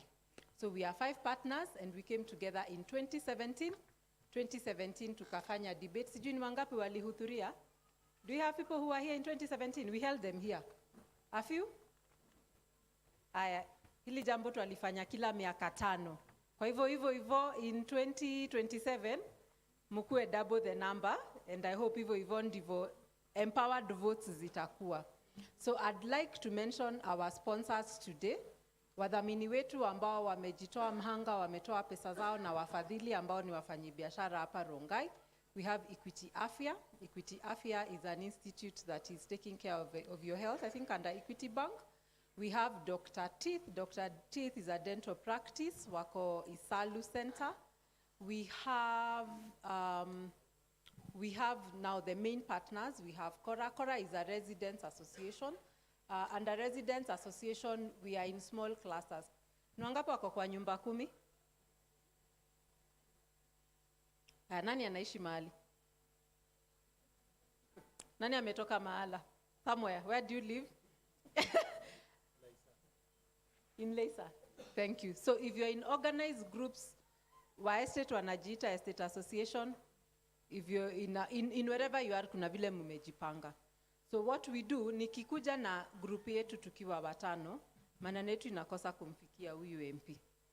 Lakini mkishikana hiyo group na nyingine pande hii na nyingine pande ile na ile, alafu tuwasili mkutano. Unaona kama leo wamekuja? Sababu tumeungana hivyo na sauti yetu ikakuwa kubwa. Now when they go to office, that's what we would like to continue. That's under the Residents Association. Na ndio tunawakilisha kwa sababu kila mtu anaishi mahali. So remember, your voice counts. As KORA, we amplify our voices. Just wakazi, hizo shida zetu za kila siku, barabara, taka hapa nini. That's what we try to do. So please usikubali kuishi mahali just peke yako umenyamaza, shikana na wengine, and then always plug in and see nini inafanyika hiyo area yenu. You'll always find your voice out, na hadi hawa mmoja mwenye tutachagua ataweza kutuwakilisha vizuri, kwa sababu ile mahitaji yetu itakuwa inamfikia vilivyo. Na tukataka kikao ambacho tutaweza kuinterrogate ama kuuliza maswali kwa wanaowania viti kila miaka 5. Tukaona wengine wako kazini, hata hawajuangi nani anawania kiti kipi. So ndio tukaona hiki kikao ni cha muhimu, kwa sababu leo mtawaona, pia mtawasikiza, pia utauliza lile swali lako na utasikia jibu yake ni vipi. Kwa hivyo leo tungetaka tu mfungue masikio na tuseme, kwa hilo swali lake, we just want you to pick the right leader. Wako, I think they're about 13, wote hawaezi enda bunge. Kazi yetu ni siku ya tarehe 9 tunachagua nani? Mmoja. So that's what we want you to make up your mind on. Hatuko hapa kuambia candidate ni nani, lakini wote watajirepresent. Unaona wanajiwasilisha vilivyo. So please speak out from their character. Please speak out from what they have been doing for us. They are very engaged at different levels. But Siwina anaweza tu kuwa mmoja. So they are all very accomplished, and I applaud them for acknowledging us by showing up today. Na leader yote ambaye amekuja leo, sivyo hivyo ndivyo ataendelea na kazi yake. Tukimwita anakuja kusikiza maoni yetu, tukiketi kikao hizi tuseme tuko na jambo fulani, huyo leader atakuja. So I'd like to say our leader on 9th should come from one of them. They have acknowledged our invite. They have come to hear what are your pressing points and how they will tackle them. And I think this would be a good way to pick a leader. It has been a painful 5 years when we still have vitu ndogo ndogo ambazo we still want done. So I want to challenge us, myself included, that come the 9th, please empower your vote. Usirushe tu ile kijikaratasi. It's no longer a karatasi. Hiyo ni kura, it has a lot of weight, and collectively, tukiziunganisha pamoja, we get a good leader, and we have a Kajiado North that we really can aspire to, that we can, we bequeath to our children. So please today, listen, open your ears, even for those online, and engage and empower your vote. It's no longer just a piece of paper. Asante. Let's appreciate my co-chair. Thank you, Liza. Thank you very much. We also want to appreciate and recognize a very special category of people sitting here. All the spouses, the men and women behind this group here. Tafadhali, we would like to request you to stand. We want to acknowledge you. You do a good job. Thank you for allowing us to borrow your spouse for tonight or for this evening. Thank you very much. We don't have any spouses here. Yeah, just stand up. Let's appreciate them. Tumpigie makofi tafadhali. Okay, a few of us, our spouses are here, so thank you very much. So we had questions for Mheshimiwa Sentel, Mheshimiwa Mailin, and one of us. So please, Mheshimiwa Sentel, please pick it up. Asante sana kwa kunipa nafasi 2 minutes only, yeah, timekeeper, please. Swali ni kwamba mbona shule zetu ni chache hapa Ongata Rongai na zimejaa watoto zaidi? Jambo hili kuweza kuliweka katika mpangilio maalum, mpangilio ambao unastahili, kitu ya kwanza nilisema ni lazima tuwe na sheria maalum ambaye inalenga maisha yenyu. Na hiyo ndiye ninafanya niende huko ubunge ili nibadilishe, kwa sababu mambo ya masomo, kwa sababu mimi nimekaa katika masomo, niliwaambia nilikuwa na TSC miaka 10. Ile kitu inaendelea ni sheria ambayo inabadilishwa. Na vile vile hata kabla tujabadilisha sheria, nimeona juzi Kakamega imejenga ghorofa 4 kwa shule kama hii ya Ongata Rongai.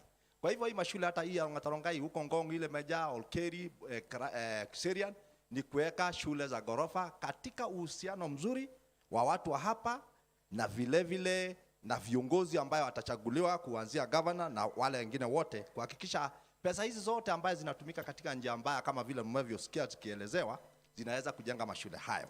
Vile vile tunaweza kuhakikisha wazazi ambao wanaishi hapa, tunajua ni kwa nini pia watoto wao hafanyi vizuri. Vile nilisema kwamba hapo awali, tulikuwa na sheria nzuri ambayo inaleta viwanda mashinani. Hiyo itawapatia kila mtu nafasi ya kufanya kazi na ile biashara yake kidogo kidogo kunawiri. Na ikisha nawiri, ule mama ama ule mzazi atakuwa na uwezo wa kupatia mwanafunzi ama mwanafunzi chakula nzuri, mavazi nzuri, na kuhakikisha ile environment anafika huko nyumbani na shule iko sawa sawa. Vile vile tutatenga hii pesa hii tu ya CDF. Vile tu ilikuwa imekiendelea na bursaries, tunafaa kuwa na kakiti kidogo, tutoe pesa kidogo. Tuhakikisha walimu wetu tunawamotivate. Kama mja motivate walimu wenyu kama vile walivyo katika private schools, watoto wataendelea kuperform very poorly. Mambo ya crowding pia tunaweza nunua ardhi. Mimi nilikuwa katika council ile ya zamani na tuliona hapa Kiserian, kansula mmoja wetu ambaye amesimama governor anaitwa Kago, aliweza kulete bill ama alete maombi na tukaweza kununua eka 10 pale Kiserian. Hivyo inaweza fanyika na tuweze kujenga mashule. Ya mwisho ni kusema poor resource. Thank you very much, Mheshimiwa. Thank you. Time is up. Thank you very much. Mheshimiwa Jane Mushake, question for you. Swali kwako, jaribu kujibu na Kiswahili kama inawezekana. Thank you. Mambo ya mashule kukua congested. First of all, ningeweza nijenge ama tujenge extra classrooms ndio tuweze kudecongest hizi watoto wetu kwa hizo mashule, waweze kuwa na nafasi ya kuketi, nafasi mzuri yenye hawasukumani, na ndio waweze kuelewa walimu wao wakiwafundisha. Ingine mambo ya mashule nayo zile tuko nazo tujaribu kuzi-upgrade, kuzifanya zikuwe poa. ikuwe mazingira mema ya wanafunzi wetu kuweza kulearn kwa hizo shule. Kitu ingine nao ningesema, kama itawezekana tunaweza tafuta funds za kuweka feeding programs in schools, kwa sababu kuna watoto wengine labda for example labda hawajakula vizuri nyumbani na akikuja kwa shule atashinda shule bila lunch. To solve that problem, tuwe na feeding programs kwa shule. Another thing ndio tuweze kuwa na quality. Quality, watoto wetu wawe wanaweza kupita mitihani. Tunaweza kuwa kumotivate our teachers ndio waweze kushikilia wanafunzi wetu, kama vile inakuanga in private schools, na watoto hakuna mtoto pahali hawezi somea. You can be in a public school na ufanye vyema hata kushinda ule mtoto ako you can be in a public school na ufanye vizuri kuliko ule mtoto ako kwa private school. Kwa hivyo tukiweza kuwork pamoja na walimu na kwa motivate, watoto wetu wataweza fanya vizuri. Na pia tunaweza tengeneza shule extra, wale wanatoka mbali sana kwa sababu ya uchovu. We should build extra schools to make sure watoto wengine wale wanatoka mbali hawatakuwa na hiyo stress ya kila siku kwenda shule mapema na kurudi nyumbani kama wamechoka jioni. Asante. Thank you very much, Mheshimiwa. The next person, Mheshimiwa Mailin, tafadhali, you have exactly 2 minutes. Okay.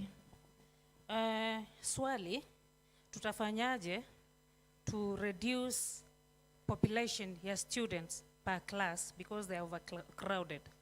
Number one, we need to do, as my friends have said, we need to do storage classrooms, and it is under the Education Act that a standard class or school must have at least 3 stories of classrooms. Now, the funds are available. I've been in that office. I know. It's a matter of going to Parliament and legislate and come out with a standard law which authorizes or regulates that all schools must be stored, so that we reduce the number of students who are in one classroom. Another question, why are our students not performing? They are not performing for various reasons. Number one, maybe hunger, kuna njaa kwa wazazi wetu, hawajiwezi. I even forgot to tell you I'm running on a Usawa kwa party ticket, which was recently assimilated to Azimio. And our motto is household economic empowerment. We need to empower our families from the family unit going up. There is money, there is a fund in the CSDF Act or allocation called emergency kitty. I think that one can cater for njaa ya watoto wetu. Because maana ya kusema tutangoja mpaka watu wakufe because we are waiting kwa mikasa ya moto ndio tutumie hizo funds, itakuwa haisaidii. As a member of parliament nikiingia, nitahakikisha kwamba our students wamekula vizuri, at least even if it means not twice in a week, at least once in a week. Incentives also through facilitating our girls through sanitary pads. So that we enable students to go to class. Thank you, Mheshimiwa Mailin. Tuwapigie makofi tafadhali. Before we are going to the next session of questions kwa waheshimiwa. To the team ambao tuko hapa kwa ground, tutakuwa na opportunity ya kuuliza maswali kwa waheshimiwa. We'll take up a few questions. Kwa hivyo ukiwa uko na swali, we will come back to you, we will advise you. So just start thinking about that. So the next round of questions, still around representation and a bit about legislative. We'll ping pong the questions bado. For this section, utaulizwa swali lako, lakini if you find that there is anything else you'd want to add in at your time, you will have an opportunity. So we have a question. Mheshimiwa Mato, Mheshimiwa Mbote, and Mheshimiwa Parsimei, swali kwenu.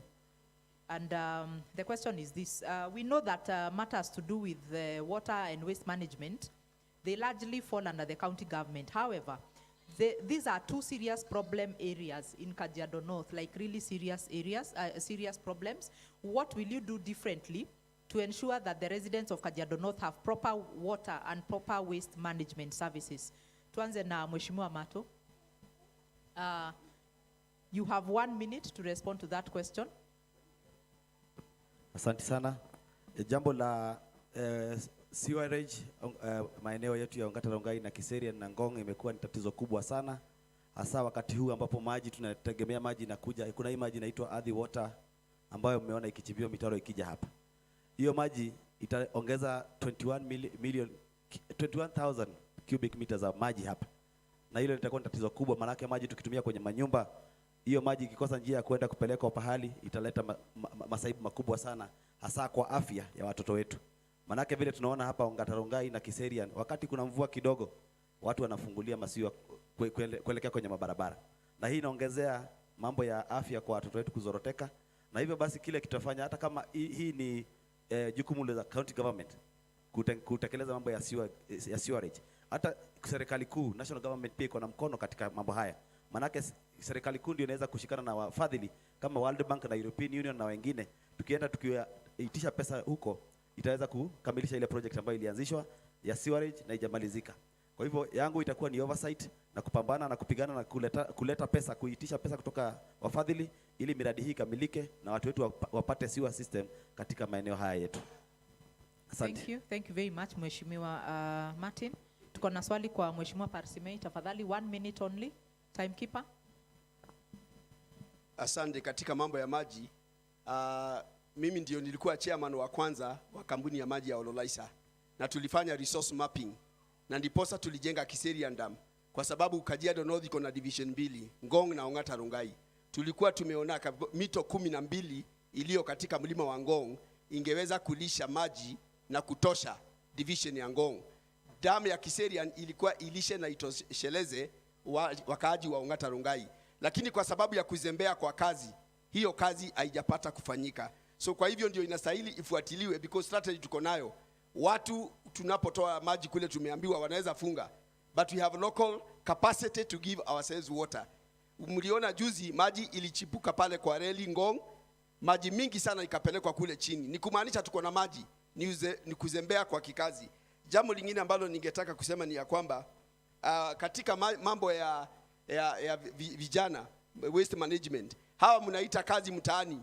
Mimi nikiwa mbunge wenu, tutawabadilisha wasajilishe makampuni ili waweze kupewa kandarasi na municipalities, wawe ndio wanaokota zile takataka katika hali ya ukandarasi. Ili kumanage takataka wao wenyewe, maana wako kila pahali sasa katika Ngong division. Aya, thank you Mheshimiwa Parsimei, thank you very much. Mheshimiwa Mbote, exactly 1 minute. Thank you. Maneno ya maji, na maji ni uhai. Niko na mpango kuhakikisha kila boma itakuwa na maji safi ya kunywa na matumizi ya nyumbani. Tumesema hapa maneno ya sewage. Na hii sewage, mnajua it costs a lot of money to build it. So what I'm going to do, na nimwambia nimefanya kazi with multinational corporation. I know how to mobilize funds. I want to speak to the WHO, World Bank. I want to speak to IMF. I want to speak to the World Bank and African Development Bank. Watupatie pesa ili tuweze kujenga hiyo sewer system. Jambo la pili, nitahakikisha ya kwamba yule minister ambaye amesimamia maneno ya maji, lazima tuhakikishe ya kwamba nitakuwa naenda kwake kila siku. Tuhakikishe watu wetu hapa wa Kajiado North, kila boma iko na maji. Nitahakikisha hata lala. Kwa hivyo hii bunge nitafanya kwa bunge, and then I know how to mobilize funds because I have international connection. Thank you. Thank you very much Mheshimiwa. Tuwapigie makofi. For us ambao tunasikiza, tafadhali, we had requested tupige makofi when we are beckoned to, ndio tusichukue wakati mwingi wa Mheshimiwa, tafadhali. So we have a next question, next set of question. Mheshimiwa Nyagwasa, kuna swali lako hapa. Captain Gishinga, we have a question for you here. We also have Mheshimiwa Senteu, kuna swali lenu hapa. Now, Ongata Rongai has a serious traffic problem that results in a huge wastage of man hours. Now, the previous promise to have the Magadi Road dual has not borne fruit. The Masai Lodge Road, Masai Lodge, Olekasasi, Kandisi, Rimpa roads have remained wanting for a long time.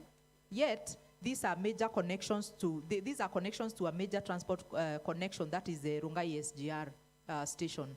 Now, what is your intention to get these roads completed to help ease the traffic congestion in Ongata Rongai? Hilo ni swali kwa Mheshimiwa Nyagwasa, Mheshimiwa Gishinga na Mheshimiwa Senteu. Let's start with Bwana Nyagwasa. Asante sana. Exactly 1 minute, sir. Yes. Wacha niongee kwa Kiswahili. Hii mambo ya barabara hii kwanza Magadi Road, it has been a song over the years. Na mimi na hapa nikiingia kwa ofisi tutahakikisha, kwa sababu tulikuwa tunaambiwa hiyo barabara ilipewa hata kandarasi. Sijui ni pesa haikuwekwa ama ni mbunge hakufuatilia. So mimi siku ya kwanza naingia kwa ofisi naenda kufuatilia nijue kama shida iko wapi. Lakini ile ukweli iko, hii barabara nikiingia kama mbunge kwa miaka 5 itakuwa imetengenezwa dual carriage. I know there is a conflict. Wale ambao wamechenga barabara na wale ambao wanadai kulipwa ili barabara ipite. So hiyo mambo tutaangalia na tuhakikishe hiyo barabara imekuja. Hii ya Rimba kutoka Masai Lodge, hiyo ni barabara already imekuwa given contract. So ni pesa kuletwa, nimeiweka kwa siku 100 zangu kwa bunge. Kwa hivyo mimi nataka kuhakikisha kwamba zile barabara ambazo zimepaki vile nimesema, nitahakikisha within first 100 days tumesukumana na wale ambao wako responsible hizi barabara ziweze kutengenezwa. Thank you. Thank you very much, Mheshimiwa. We have Mheshimiwa Captain. You have been in the transport sector. Please tell us, how will you address this issue? Waswahili husema aliyekando haangukiwi na mti. Na vile ambao tumejua lazima mtu awe bunge juu ajitetee na aitishe hizi pesa. Yangu na waahidi watu wa Kajiado North, kwangu my attendance huko bunge itakuwa ya 90%, 90% to make sure that I'm always there to lobby for these funds. Barabara hii ya kutoka Magadi, barabara ya Magadi Road, vile tunavyojua sote, barabara ilipimwa, kandarasi ilikuwa ipeanwe, lakini ama mbunge wetu hakuwa bungeni kuitisha hizi pesa. Hiyo ndio itakuwa kazi yangu, kukaa huko bunge na kuhakikisha wizara ambayo inahusika na barabara imetupatia hizi pesa. Barabara ya kwenda Masai Lodge paka railway station ni barabara ambayo inashughulikiwa na Namata. Namata is the Nairobi Metropolitan Transport Authority ambayo imesimamiwa na mzee Mositet. Kwake ni hapa karibu, tutaenda kwake kumwambia hizi pesa zinatakikana ajenge hizi barabara. Asanteni. Thank you Mheshimiwa. Finally Mheshimiwa Senteu, dakika moja. Asante. 1 minute. Jambo la hili barabara ya kutoka Nairobi kwenda Magadi kuipanua ilianza zamani sana. Hata nikuwa kansula ilikuwa mazungumzo hiyo ilikuwa nazungumzwa. Lakini ni kutokufuatilia na pia kuwa na mtu ambaye hana ujuzi wa kufanya kulobi ama kuhusisha wengine wale wako kule bunge ili akileta msaada ama mjadala kwa bunge wanamuunga mkono. Kwa sababu mimi najua na najihisi vile nimewahi kufanya hii kazi hapo awali kwangu ya chini. Sasa hivi ninataka tu mniweze kuniinua kidogo kama promotion niwe mbunge. Hii ni kitu kunegotiate, ni kulobe kwa hiyo pesa kwa national government itawezekana sana. Hii ingine ya katikati ambazo zinafaa pia kufunguliwa. Hizo pia zingine ziko katika chini ya municipality. Hizo pesa ambazo ziko, kwa sababu pesa ziko, ile kitu imeua municipal juzi ni clanism na kitu tunaita nepotism. Hiyo ndiyo imefanya hii municipal ikatae kuinuka. Ikiinuka tu hii mabarabara za katikati zitashikanishwa na hii ingine ambayo inaenda mpaka Ngong inapitia cooperative kurudisha watu Nairobi. Na zikiwa zote zimefunguliwa vizuri na ile ambayo imezunguka huko pande ile ya Ole Kasasi isifanywe ile kazi ilifanywa kuweka lami kidogo alafu ikakufa. Lakini ikiwekwa vizuri itadumu. Asante. Haya, asante sana Mheshimiwa. Tuwapigie makofi tafadhali. We appreciate that. Now tuko na swali hapa. Mheshimiwa Yogo, we are back to you. Tafadhali tujaribu Kiswahili this time. We also have swali kwa Mheshimiwa Soina. So the question is this: Ongata Rongai has of late experienced a lot of insecurity that has made news in the national front. So what role will you play if elected to enhance security within Kajiado North? Let's start with Mheshimiwa Yogo. Asante sana. Kwanza ni lazima tujue ya kwamba kulindwa kwa wananchi ni imetengewa jukumu kwa serikali kuu. Na kama mwakilishi wa Kajiado North ama Kajiado Kaskazini katika bunge, kazi yangu ni kuenda kuangalia kwa nini kuna ukosefu wa usalama katika Kajiado North.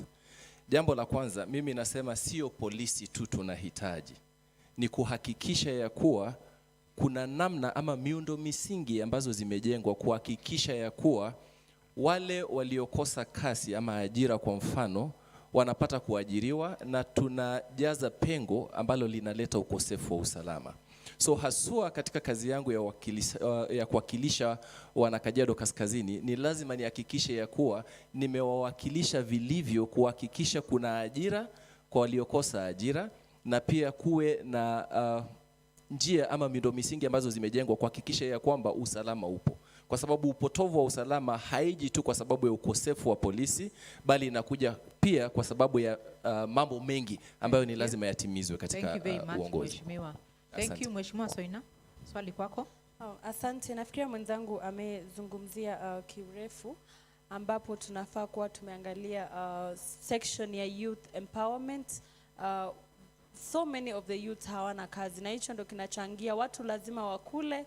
So unapata wamejipata wakifanya mambo ambayo yafai. Na kitu kingine pia ambacho tutafanya ni kushirikiana na serikali zote kuhakikisha kwamba hata zile security lights ambazo tuko nazo zinawaka, sababu sehemu wako na security lights wana feel a bit safer than mahali kuna giza.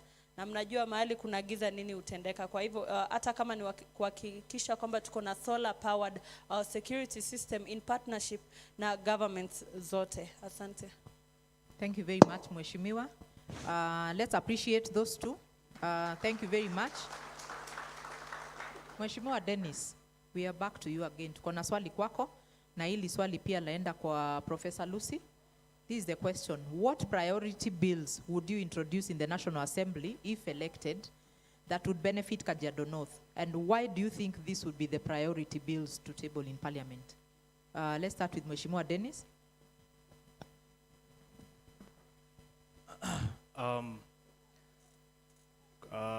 Kwa zile bills ambazo nitapatia priority, ya kwanza ni kwamba inataka tusukume maneno ya uongezefu wa CDF katika kiti ya CDF, kwa sababu hii itaniwezesha kufanya maendeleo vilivyo hapa Kajiado North. Hiyo ndio priority yangu, ile maneno ya one man one shilling one vote. Tupewe pesa kulingana na population ambayo tuko nayo, kwa sababu nikipewa pesa kidogo sitaweza kufanya maendeleo ambayo inahitajika hapa Kajiado North. Ya pili ni maneno kuhusu health. Najua, I know health is a devolved function, lakini pia pale bungeni tunaweza sukuma miswada ambayo inaweza kusaidia mambo ya afya bora ama health better health services to our constituents through universal health coverage and better implementation of it. Asante. Thank you, Mheshimiwa Dennis. Asante sana. Professor Lucy, the same question, tafadhali. 1 minute, timekeeper. Well, for me, like I said, I'm very, very serious about my manifesto. So if I go to Parliament, I will just try and see how I can implement those items that I talked about, but also ensure there's accountability of funds, because I've just said the problem is not lack of funds, it is the way this money is put to use. So I will ensure that this money goes where it is supposed to go. If it is to build schools, we have bills that will support that. For example, I believe so much in vocational training colleges. I would like to see a vocational training college in every ward, so that the skills get empowered in terms of they can become plumbers, carpenters, they can get skills for a livelihood. I even wrote a proposal actually to Uhuru one time about how to cure unemployment. But that proposal was stolen by Waiguru, and I won't be afraid to say that. But it was a concern of mine, and it is still a concern, how to get rid of unemployment so that we don't have idle youths. Another thing I would like to do also is to bring a bill where we get a fund that is easily accessible for the youth, easily accessible for the business people, and they can get money to set up small businesses which can Mheshimiwa Lucy. Promote their lives. Thank you. Thank you very much. Let's appreciate them tafadhali, tuwapigie makofi. Tuna swali lingine hapa. Mheshimiwa Martin, we are back to you. The same question will be responded to by Mheshimiwa Jane and Mheshimiwa Mylin. This is the question. What policy gaps do you notice in our country with regards to the welfare and economic gain for young people, bearing in mind that nearly 800,000 young Kenyans join the job market every year? Swali kwenu, let's start with Mheshimiwa Jane, then we go to Mheshimiwa Martin.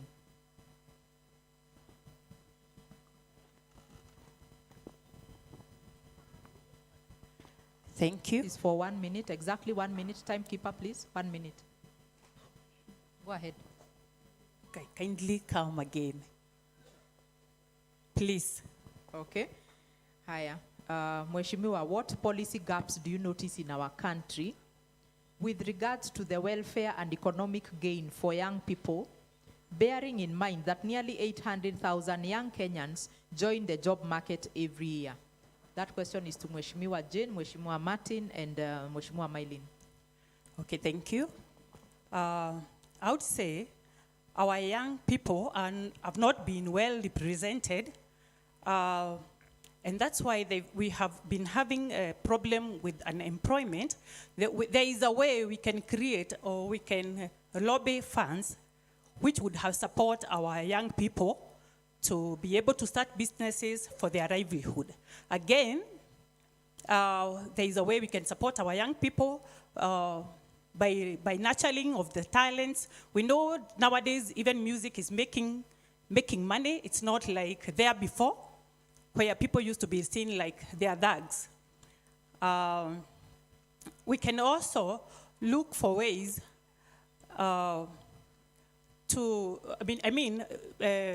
our young people who are coming from vocational training, a way that we can fund them, actually straight from the vocational training, to be able to stand on themselves after schooling from vocational training. Thank you.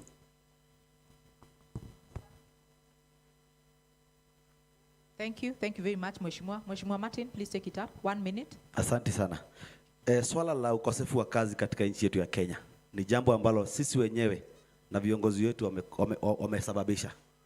Kwa sababu kazi ambazo tuko nazo, ama nafasi ambayo tuko nayo ya kutengeneza nafasi za kazi kwa vijana, tumekuwa tukiwachilia. Jinsi namna gani? Tumekubalisha nchi za ng'ambo kama China na nchi za Europa kuleta vitu ambazo zimemalizika, finished goods, katika soko letu. Ukiangalia katika mifuko yetu, kila mtu ako na simu, na hizi simu zote zimetengenezwa simu za pande za China na Korea. Speaker kama hizi zimetoka nchi kama hizo. Kwa nini tunakubalisha manufacturers from those countries to bring in finished goods?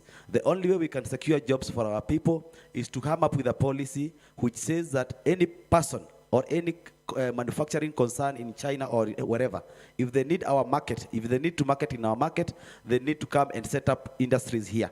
Because these industries are the ones that are going to offer jobs.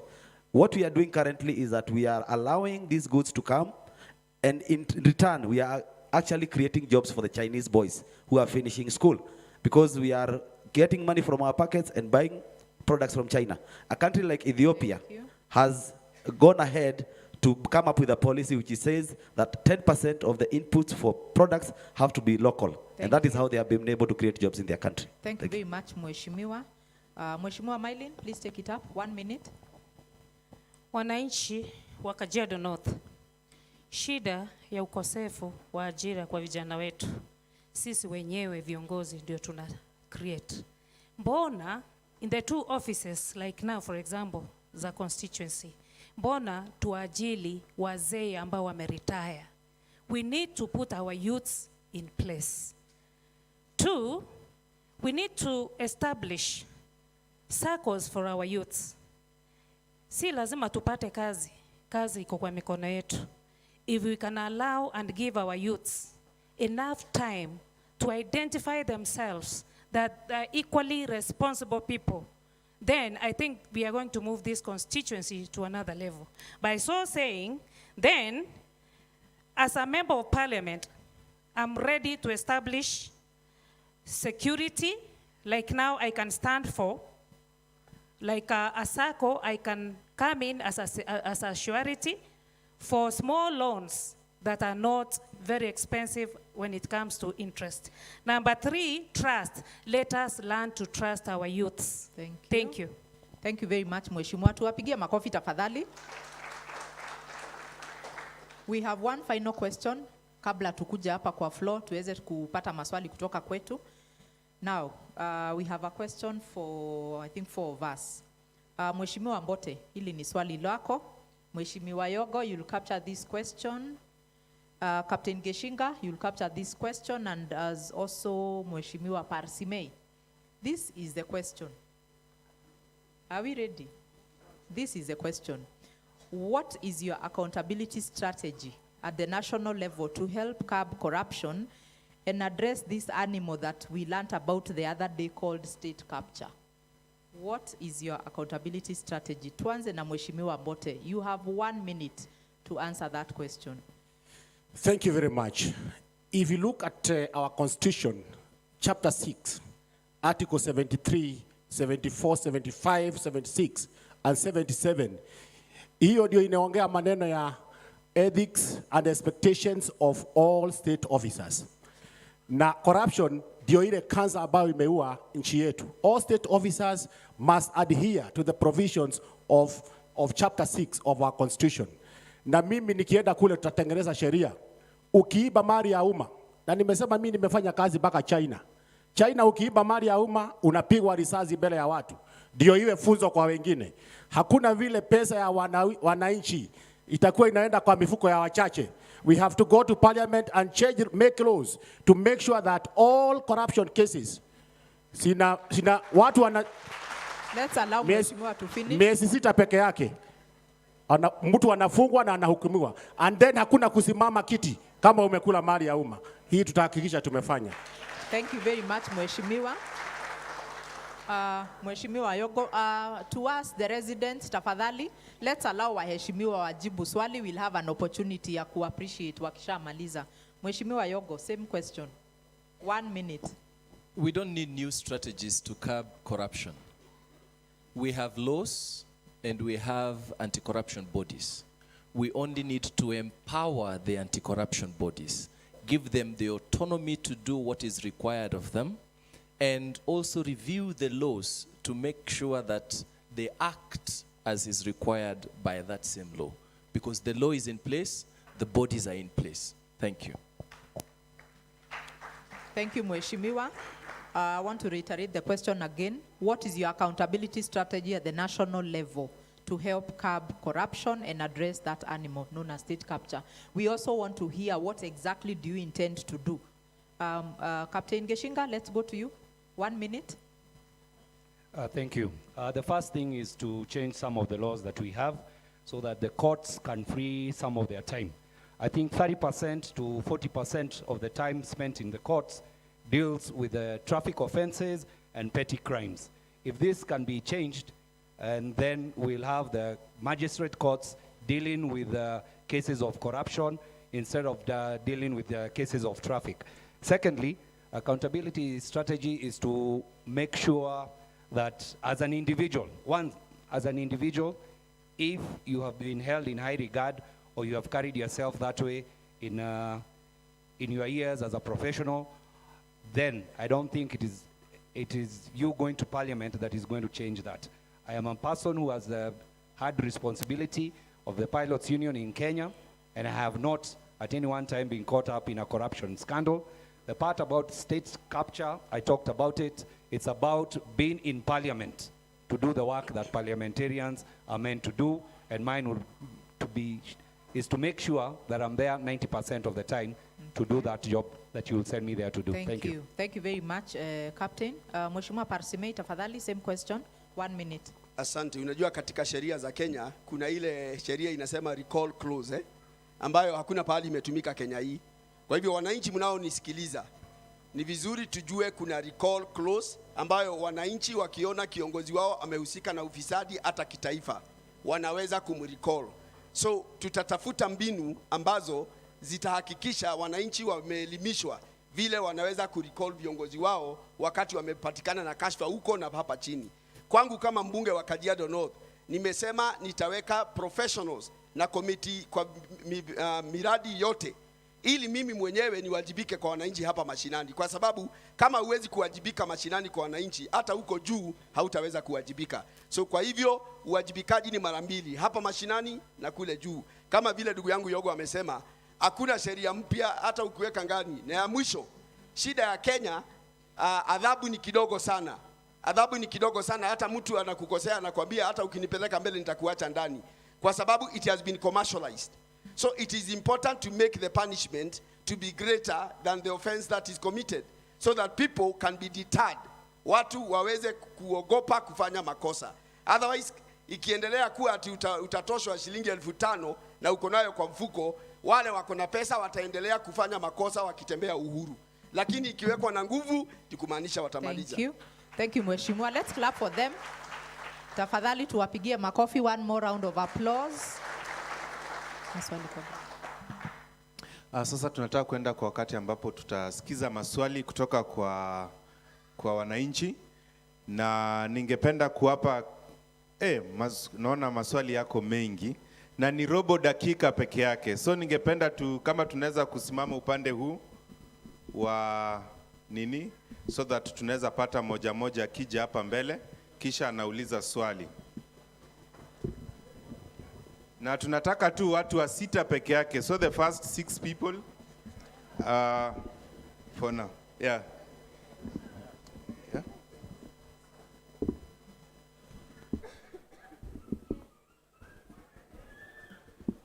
Asante. So the first question, Mheshimiwa Nyagwasa, please pick that question. Please go ahead. Swali moja tafadhali, Mheshimiwa Andrew Nyagwasa. Hello, jina yangu ni Gekera, mkaji wa Okeri. Swali yangu ni inafuatilia hiyo ya ufisadi. Na ningetaka kuuliza, je, ni nafasi gani wewe mwenye binafsi umekuwa nayo ambayo ungehusika na hiyo ufisadi? Labda unaweza kutuambia ni hela ngapi za umma umehando na nafasi zile, kama you are to compromise, you would have compromised. Na kama ingewezekana hiyo swali kama ingejibiwa ni kila moja ingekuwa mzuri. Ya pili, na nimesikia ukisema labda moja. Je, hii miradi yote mmesema itatumika namna gani kama a lot of the resources are going to recurrent expenditure? Je, wewe binafsi ni kiwango gani unafikiria development expenditure na recurrent expenditure inapashwa iwe ili nafasi ya hizi miradi yote umesema ikaweze kutimia kwa serikali kuu na kwa serikali dogo? What is your view regarding the ratio of development and recurrent expenditure, and what would you do about it? Asanteni. Asante sana. Mheshimiwa Nyagwasa, you'll respond to that question. Mheshimiwa Senteu, you'll also respond to the 2 questions together with Mheshimiwa Nyagwasa. Tusikie swali ya pili. Please ask one question only. Okay, asanteni waheshimiwa na asante kwa yale ambao mmesema. Jina langu naitwa Daktari Stephen Mugo, mimi ni mkaaji wa hapa Red Soil na ni mtafiti wa kilimo. So ni kuna swali ya kilimo. Nilisikia mkisema mambo mengi lakini si kusikia sana ya kilimo. Kajiado has a very big potential.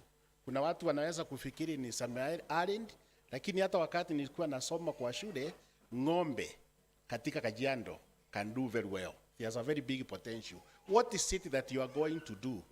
Government ilikutwa na mambo mawili in the last 2 years. COVID, there was no anticipation. Na alafu ikanja, ilikuwa COVID, alafu ikanja kitu ingine na hakukuwa na anticipation. What is it that you are going to prepare? Ili Kajiado tusiwe tunatoa chakula Kiambu na mahali pengine. when we can be able to produce and be self-sufficient. Thank you very much. Asante sana. So tuko na maswali kwa Mheshimiwa Andrew na Senteu, the first question. The first two questions, alafu Mheshimiwa Mbote will request you to respond to that question, and as well as Mheshimiwa Dennis. Please pick up that question. President, you want to respond to okay, agriculture, sawa. Thank you. Okay, yes, God is good. All the time. And all the time. Swali langu ni moja tu. Naitwa Robert kutoka hapa Kware. Swali yangu ni moja tu. Tuko na shida moja kubwa hapa Kware. Na tumeishi kuambiwa miaka nenda miaka rudi. Waheshimiwa wanakujaga wanatuambia hiyo kitu watafanyia, hawajaifanya. Title D. Hiyo kitu imeishi imetuaffect miaka mingi sana. Na nimesikia mheshimiwa mmoja ametaja hapa kuhusu hiyo kitu. Ameishi kurudia kwa mikutano zake. Ningetaka wa respond hiyo kitu leo. Na shida inakuwa nini juu atupatagi hiyo kitu? Tangu siku Saitoti, Resaguda, Manji amekuwa hajatupatia. Mtafanya aje tupate title D? Thank you. Asante sana. Captain Gishinga, tafadhali, please respond to that question. Title deeds in Kware. Would like to get title deeds. Next question. To Mheshimiwa Mailin. Question for you. Please go ahead. One question only. Slasha. Habari zenyu. Kwa majina naitwa Eugene, naitwa Slasha. Niko na swali. Ilikuwa maswali lakini wakasema niulize swali. Number one, wacha nisiulize ile swali nilikuwa nataka kuuliza. Our leader, kiongozi, ametoka kusema kazi za youth zimepewa wazee, si ndio? Na akaongea vizuri kabisa. So umetuambia zimepewa wazee lakini haujatuambia vile unaenda kuturudishia. So that is a question direct to you. Another question, Professor, kabla utoke hii ni yako. I was watching online kwa sababu nimefika late kidogo. Na professor akasema aliambiwa garbage huwa inapelekwa Nairobi. Alifanya nini? Aliambiwa. Na ukasema utaisolve. Lakini hakuna mahali ulitaja county government. So I don't know how you are going to work as an MP without this body down here to make sure that this garbage is catered for. My last question, which is the last, ya mwisho kabisa. Tumeongelewa about nepotism, which is very dangerous kwa kikao kama hiki. Na ni kiongozi ambaye ame-mention, I don't know.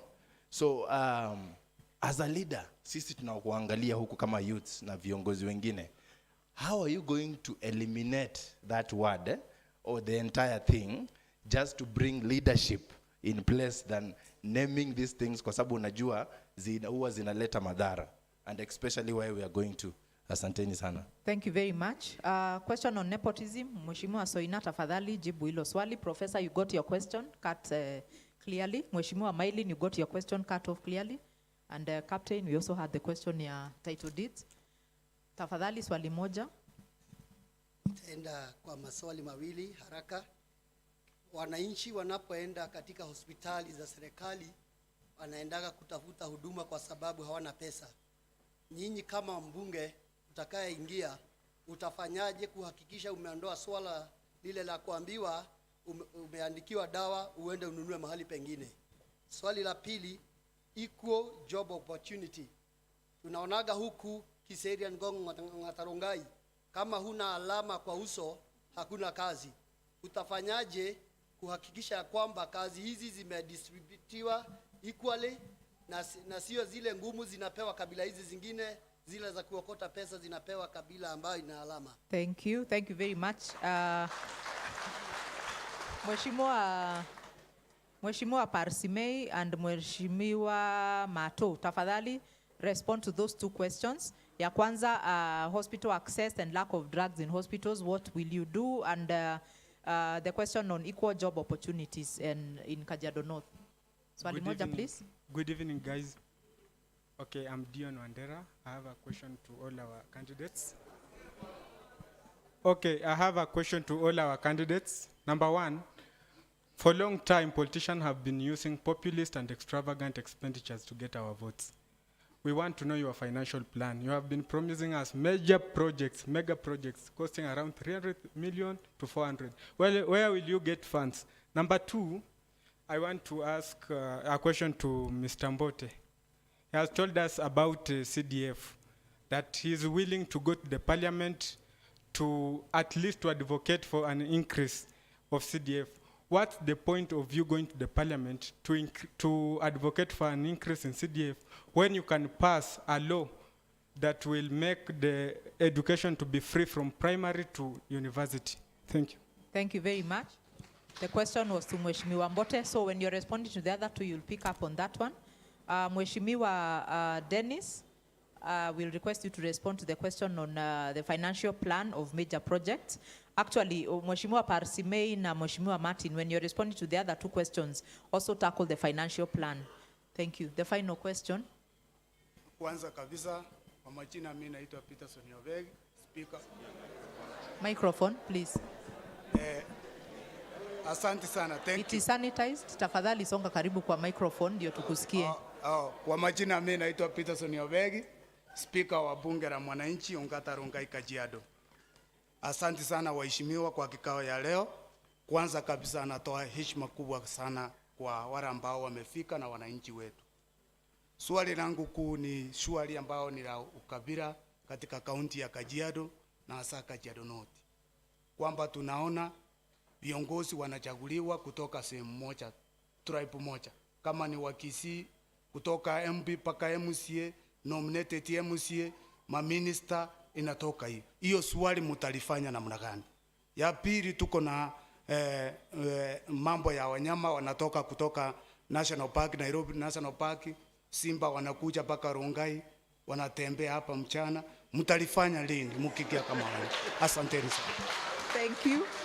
Thank you, Mheshimiwa Jane. Kwa majina naitwa Mheshimiwa, 1 minute. Mheshimiwa Jane and Mheshimiwa Yoko. Please respond to the two questions. Swali ya kwanza ilikuwa question on tribalism in the constituency, how you'll handle that. The second question was about wild animals in Kajiado North. What will you do about that? We also need to get another final question from another lady. Tuko na moja, we need to get another lady, another fellow woman. Please come up to ask a question. Please go ahead. Endelea. My name is Adolin Daniel. I'm from Ongata Rongai Open Air Market. Swali langu niko na maswali mbili. Moja inahusu watoto wa shule. Waheshimiwa, mmesema mtajenga standard school. But pale chini Ongata Rongai, within Kajiado North tuko na public schools 3. Ambapo pale Ongata Rongai yule mama ako pale hana mahali ya kupeleka, hana pesa ya kupeleka mtoto private school.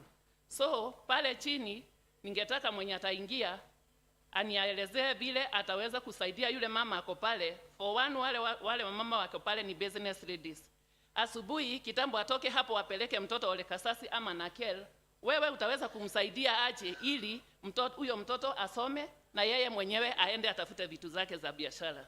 Second, yule mama anafanya kazi pale, kazi ya soko pale Ongata Rongai Market na Kwale in jumla. Utamsaidia aje kwa sababu tunasikia Bagathi Road inapita. Na wale wamama wako pale hapa Kwale wanahitaji mahali ya kufanyia kazi. Hiyo barabara ikikuja siku kama ya leo ukiingia wewe mheshimiwa, utamsaidia aje ili aweze kwenda kupata mahali ingine, aweze kupata daily blend yake ya kurudi nayo nyumbani. Asanteni. Thank you for the question. Now, I want to give an opportunity to two waheshimiwa who wants to respond to those questions. Swali ya public schools, the education question, and the people in the market. Two, Professor Parsimei, Mheshimiwa Mbote, 3 of you. So when you're responding to the other questions, mtajibu hiyo. Swali la mwisho, please go ahead. Habari zenu waheshimiwa. Tunawapenda sana, lakini tukiwachagua mkiingia pale, kusema kweli amshughulikangi na mwananchi. Sasa angalia kama Kwale soko venye ni chafu na ndipo tunanunua vyakula. Kusema kweli hata kama ni corona itatushika. Mitaro ni michafu. Kwa maboma za watu kwa barabara kwa nje ya gate ni chafu. Mbona wananchi amwangalie nini? Mwangalie mwananchi akikuchagua ukiingia pale, wewe unaangalia tu mfuko wako na watoto wako, lakini uangalie mwananchi. Okay, thank you. Thank you very much. Thank you very much. I want us to acknowledge the fact that Asante kwa swali. Asante kwa maswali, but I want us to acknowledge one thing. Tafadhali, we don't have, hakuna mmoja ambaye amekaa hapa ambayo ni incumbent member of parliament ama incumbent MCA. So we have had your question, ma'am, but allow us to not respond to that question unless if there is any mheshimiwa who would want to add on to that wakati ukijibu maswali. So we go back to question, okay, the final one. Very final one, please just ask the question. Habari yenu, mimi naitwa Beatrice kutoka Gataka. Mimi nilikuwa naongelelea kuhusu basari za watoto. Basari wenye wamekomboa hawapati basari, wenye sasa wako na mablot ndio wanapatanga basari. Tukienda kujaza pale. Swali yangu. Let me guide on that question. We have Mheshimiwa Professor, Mheshimiwa Mbote and Mheshimiwa Parsimei. You had the question on education, kwa hivyo mtarespond pia hiyo ya basari. We have one more question from coming from online. So wacha tuchukue hilo swali.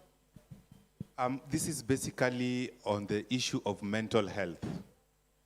As a leader, how are you planning to tackle this issue of mental health? Are you going to put up clinics? Because KAJIADO has very high numbers of suicides. So how are you going to tackle that? So thank you very much. Let's get that question. Mheshimiwa Mailin, ongeza kwa swali lako. Please respond to that question ya mental health. We also have Mheshimiwa Jane and Mheshimiwa Yogo. On your questions, afadhali let's add on to that one ya mental health. So let's start off kutoka kwa Mheshimiwa Andrew Nyagwasa. Can we allow you just 1.5 minutes exactly to respond to those questions? 2 minutes? Do we have? 2 minutes. You will feed them all in. Okay, fine. So I'm advised we can work with 2 minutes. Timekeeper, let's be precise, exactly 2 minutes, the mic goes off. So tuanze na Mheshimiwa Nyagwasa tafadhali. Kuna maswali yako. Okay, thank you.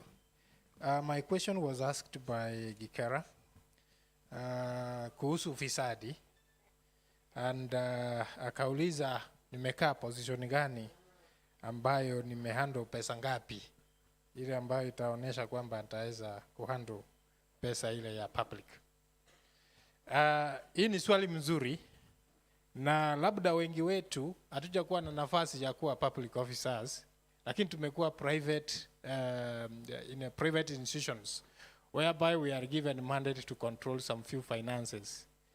But that does not limit us to the private sector. The public funds should be handled properly and in a transparent manner. That is why tunapata wengi tuna waste a lot of time complaining about the leaders we elect. Hii wakati mko na jukumu la kuchagua kiongozi ambaye atafanya kazi vizuri bila ufisadi. Na vile wenzangu wamejibu hapa kuhusu ufisadi, inafaa sheria ipitishwe ya kushughulikia wafisadi vilivyo. Pia swali la pili ilikuwa how will you complete the projects, ama kulingana na ile manifesto yangu nitafanya kazi namna gani ili kuhakikisha kila kitu nimesema imefanyika. Mimi ile manifesto nimeweka, nimepima na nimepiga hesabu na ile pesa ambayo iko, ile inapewa mbunge. Kwa hivyo basi ni ile njia tu ya kutumia hiyo pesa ambayo itaweza kuhakikisha nimemaliza yale mambo ambayo nimeweka nataka kufanyia nyinyi kama wakaaji wa Kajiado Kaskazini, kuhakikisha hiyo kazi imefanyika kwa miaka 5, chini ya miaka 5. Kwa hivyo hakuna kusema ya kwamba sitaweza kumaliza zile mambo ambayo nimeweka mimi kama mbunge wenu. Kwa hivyo ni kutumia pesa vizuri. Tunajua there is a lot of wastage and there is a lot of corruption that goes around. That is why we lack funds to proceed with projects that we already have. Thank you very much Mheshimiwa Nyagwasa. Mheshimiwa Senteu, tafadhali, exactly 2 minutes. Okay. Ndugu Gakera kutoka Olkeri, umeuliza swali nzuri sana kwamba ile kazi nimewahi kufanya. Mimi ngoja nikwambie nimewahi kufanya na Teacher Service Commission Kajiado miaka 10, Electoral Commission miaka 3, baadaye nikachaguliwa kama councilor Ngong, na wakati huo nyakati hiyo mambo ya maplots ndio ilikuwa juu sana. Na mimi nilikuwa katika town planning, na hii ndongo repossession ya maplots huko Ngong na kuhakikisha public facilities utilities zote zimekuwa secured. Nilifanya hivyo. Hata ilinigharimu kazi yangu, ninaweza kukuambia nyakati hiyo kwa wale ambao walikuweko. Kwa hivyo kupigana na ufisadi hapo niko sawa. Mambo ya recurrent expenditure na mambo ya development expenditure ambayo umeuliza, ninaweza kuweka ratio ama kiwango kipi cha pesa. Mambo ya development ni lazima tuipatie 60%. Nasema 60% kwa sababu development ile Kajiado North constituency inahitaji wakati huu kuangamiza hii mambo ya shida ya makazi ni kuweka viwanda mashinani. Na kunawezekana kiwanda iko hapa Ngong kimekaa miaka 30 na kijawahi kufunguliwa. Hiyo tu mungesema inunuliwa, vijana wako kazi kesho. Hapa mko na SGR hapa nini Rongai. Mkiweka viwanda, kila kitu inaweza tolewa kila mahali na iletwa hapo na muendelee. Mambo ya mama ambaye wa sokoni amesema viongozi wamekuwa wakipuuza wale ambayo amewapatia kazi. Ni kwa sababu nitasema leo, kama unachagua kiongozi ambaye hana servant leadership, hana hiyo mwito wa kuitwa, yeye anataka umkute kama akukute kama boss, huyo mtu atakuachanisha, atapandisha kioo, kwa sababu ataanza kusema hata nilikulipa wakati ulikuwa ninapiga siasa. Kwa hivyo wewe mwananchi ambaye uko hapa, ukiona sende huyu ambaye amesimama hapa na amesema amewahi kufanya kazi na uone haistahili, wacha kuweka huyo mtu, ngoja akafanya kazi nyingine, hata wewe unafanya kazi nyingine. Hiyo ndiye naweza kukuambia, chukua jukumu, temas by ensuring ya kwamba if I don't qualify to be a servant leader, forget it, because we are all suffering because of poor leadership. Thank you. Thank you very much. We have wide questions for Mheshimiwa Mbote, so we'll give you 2.5 minutes. Tumeongeza only half a minute. 2.5 exactly, timekeeper. Mheshimiwa Mbote, your questions. Thank you very much. Mimi kama mbunge mtarajiwa nimesoma katiba na ilewa vizuri. Swali la kwanza ilikuwa maneno ya title D, maneno ya shamba, na kuna mwingine hapa aliongea maneno ya agriculture. If you look at chapter 5 of our constitution, article 62, 63 and 64, they are the one who talks about land usage and classification. Na nataka kusema ya kwamba maneno ya title D ni haki ya watu, especially kama umekaa mahali more than 12 years. Na nataka kuambia hiyo kazi nimeanza. Last week nilikutana na Minister Farida Karonei wa shamba kuongea maneno ya Kwale, watu wa Kwale wapata title D, watu wa Gongo Gishagi title D mtapata, and those one we are going to deliver them within 1 year. Mtakuwa umepata hiyo. Let's allow Mheshimiwa maneno ya tafadhali, let's allow maneno ya CDF. Kuna mmoja hapa amesema CDF haifai, tunafaa tuondoe ndio tuweke maneno ya masomo ya bure. Masomo ya bure hiyo tutaweka. Na ile maswali nitauliza Minister wa Education, a define vizuri free primary education na secondary ni nini. Wazazi watakuwa wanaenda wanapeleka watoto shule bila pesa. Kama serikali inasema, and if you look at the manifesto ya the big parties, watu wanasema free education. So it will be my responsibility as a member of parliament to put the Minister of Education yule atakuwa. Hakuna mtoto atafukuzwa kama hiyo ndio manifesto yao. Basari tutapatiana hadharani. Tutakuja Kwale na kwingine. Nyinyi ndio mnatakuwa mnaonyesha wale watu those who deserve. Yatima na watu kama hao. Yangu haitagawa na kujuana ama kwa kipendeleo. Hiyo tutamaliza. Vile vile kuna mama amesema hapa maneno ya shule. Kadizi. Mwaka wa kwanza CDF nimetenga 30 million tununue shamba hapo Kadizi na tujenge shule. Rongai, watoto sitaki kuona wakifuka barabara na wengine wakienda kule kwa mto kule Kadizi. Mwaka wa pili 30 million tunatoa tunajenga shule, na nishawaambia wazee hapo waanze kutafuta shamba pale Masai Rouge tujenge shule hapo. Ya mwisho maneno ya agriculture imetajwa hapa. Agriculture hapa hii ni residential area, but when it comes to county, you know agriculture is also a default function. Pengine wale wana hapa nikiangalia naona wale wanaweka ng'ombe, pengine ni wale watu wa huko Kadisi. Tutaweza kuangalia hiyo, but we have to work in liaison with the county government to be able to promote agriculture. Thank you very much. Thank you. Thank you very much, Mheshimiwa. Once again, tafadhali, we would like to request for us who are on the ground to allow waheshimiwa waweze kujibu swali kwanza, and then we will appreciate them after that. Mheshimiwa Parsimei, you have many questions, so 2.5 minutes, exactly 2.5 minutes. Timekeeper. Agriculture. Oh, sorry. I think I had my loudspeaker in the mouth. Agriculture. Sijui kama wengi wenu mnajua tuko na shamba maelfu ya ekari pahali kunaitwa Nguruman Beyond Magadi. Iko na maji throughout the year, ambacho tunaweza kuuza chakula 3 times in a year, wakulima wakipewa incentives. Kiongozi wa karne ya 21 kazi yake ni kushirikiana na wengine. Mimi kama mbunge wenu nitapatiana mawaidha kwa county government, wale wakulima wapewe incentives na tujenge warehouses Kajiado. Tukuze mahindi zetu na maharagwe zetu kule under incentives, tuweke kwa warehouses zetu za kupeana wakati wa ukame. Mambo ya ng'ombe, juzi 2 years ago nilete watu watake ambao waliambia watu wa Kajiado vile ambavyo ng'ombe inaweza kuongezea kilo kutoka 400 mpaka 600 kwa miezi 18. Walikuwa wanataka watusaidie kama county. We refused to cooperate, mradi ukaenda Isiolo. So all we need to do is to put in proper leaders ambao wanawajali wananchi. Mambo ya title, hapa Kware ninataka kuambia hauwezi kuprocess title kama hauna kitu inaitagwa part development plan ambayo imekuwa gazetted. So kama haijakuwa approved na gazetted, kutoa title hiyo ni kitu haiwezekani. Na ile ilifanya ya Kware isimame ni kwa sababu watu walienda kotini wakakwamisha hiyo. So kile kinahitajika ni kukaa chini na wale ambao walisimamisha, ili ile idhini itolewe kwa koti, ndio iwe gazetted, ndio titles ziwe process. So I can tell you I'll pursue that as a planner, nihakikishe ya kwamba hiyo mambo imefanywa. Mambo ya waste management tumeshafanywa design, hata watu wa Ngong unajua presentation ilifanywa ya waste management, 2 billion ilikuwako, ufisadi wetu wa county ukafanya wale wadhamini waende. So kama mbunge wenu nitahakikisha wale wadhamini walioenda wamepata kurudi, kwa sababu we are going to give them confidence. Mambo ya mental health. Mental health mara mingi ni kwa sababu ya ukosefu wa pesa. Husema watu ya kwamba pesa ni mafuta na dawa ya roho. So watu wengi wako na mental problems ni kwa sababu mfuko imeboromoka. So if we create employment, tukicreate employment, mental health will drastically come down by 60%. Na utaona, in any case, tumeanza kujengewa mental health hospital hapa Ngong. So all we need to do, reduce that by preventing, by making people having jobs.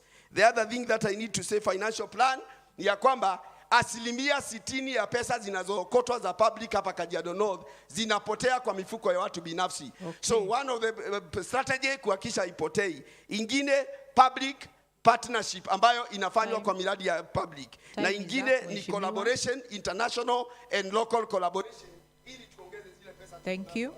Thank you very much, Mheshimiwa. The questions were too many. Yes, your questions were many. Thank you very much.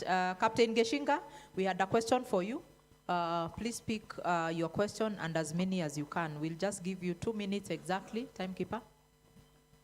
Okay, thank you very much. The question about agriculture, I had earlier said that Kenya signed on the protocol, the Maputo Protocol, which we are meant to have 10% of the national budget going towards agriculture.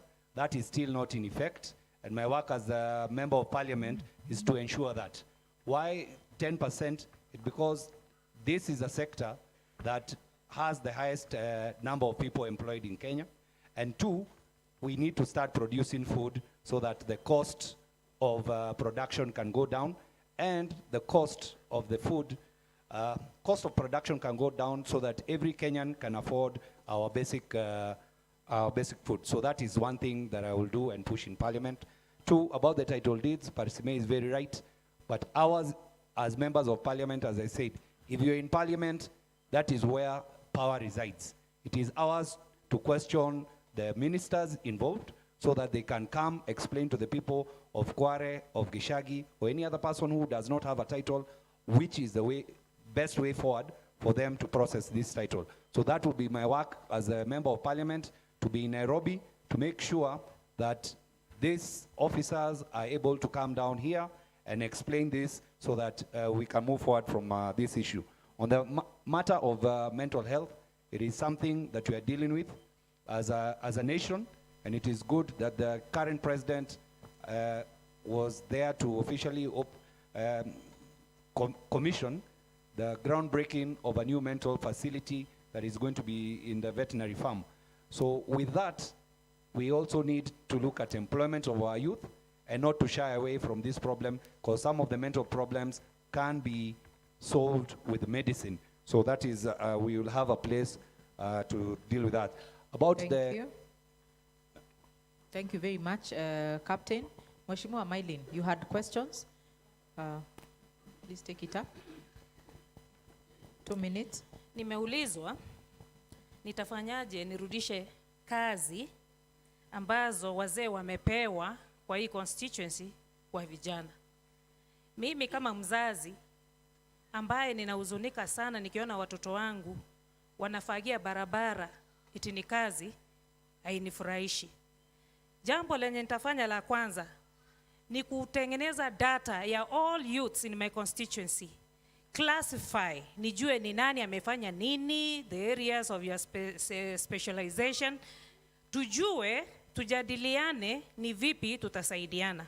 Out of that, remember we have 2 offices za mbunge. Kuna constituency office na kuna constituency development fund office. In each office, there are 20 employees. I'll make sure all the employees employed in my office, they are youths. Thank you so much. Number 2, let me mention on mental. I've been given another mental health, how to plan on how to tackle these cases. Vile Mheshimiwa Paris Mayor amesema, jambo ambalo linafanya watu wanakuwa na mental stress ni ukosefu wa pesa, njaa na domestic violence. We are going to deal with those people ambao wanapigana na sio kwa kuwapeleka polisi ama wapi, but I'll create avenues za kuongelesha watu, tukae kwa kuridhiana pamoja, ndio tuache hii maneno ya kurumbana, tuache mambo ya kucommit suicide. I think out of that, we shall chip in as a member of parliament, tuone vile tutasaidiana, and then this one also gives an ear to our people who are suffering.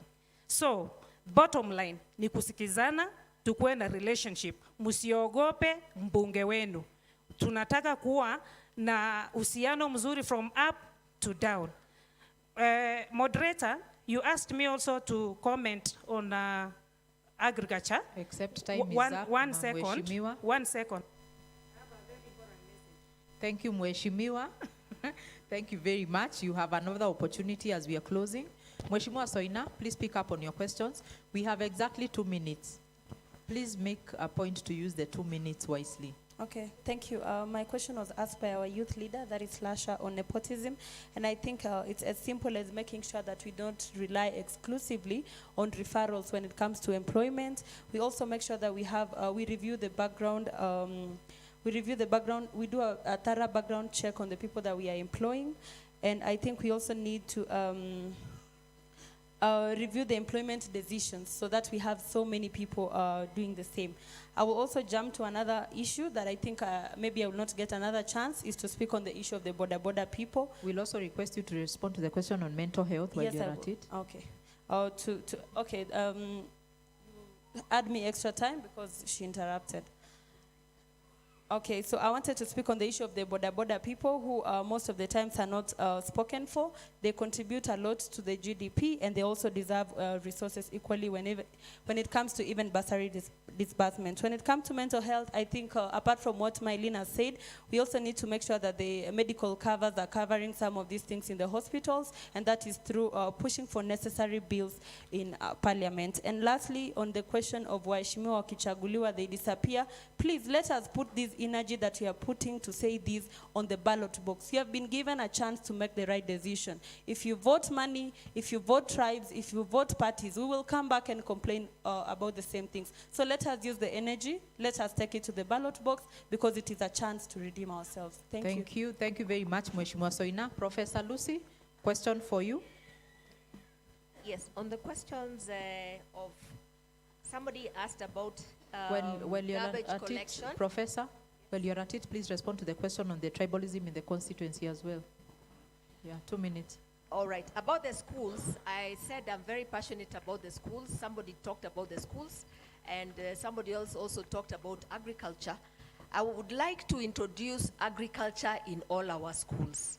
Why? So that we can teach our children from a very early age how to be self-sufficient. I am very, very keen on the schools upgrade. I said I will ensure there is a public primary school also in every ward. Watoto wasiende mbali sana. Tena make sure also there's a girls boarding school, because I've seen there is no girls boarding school.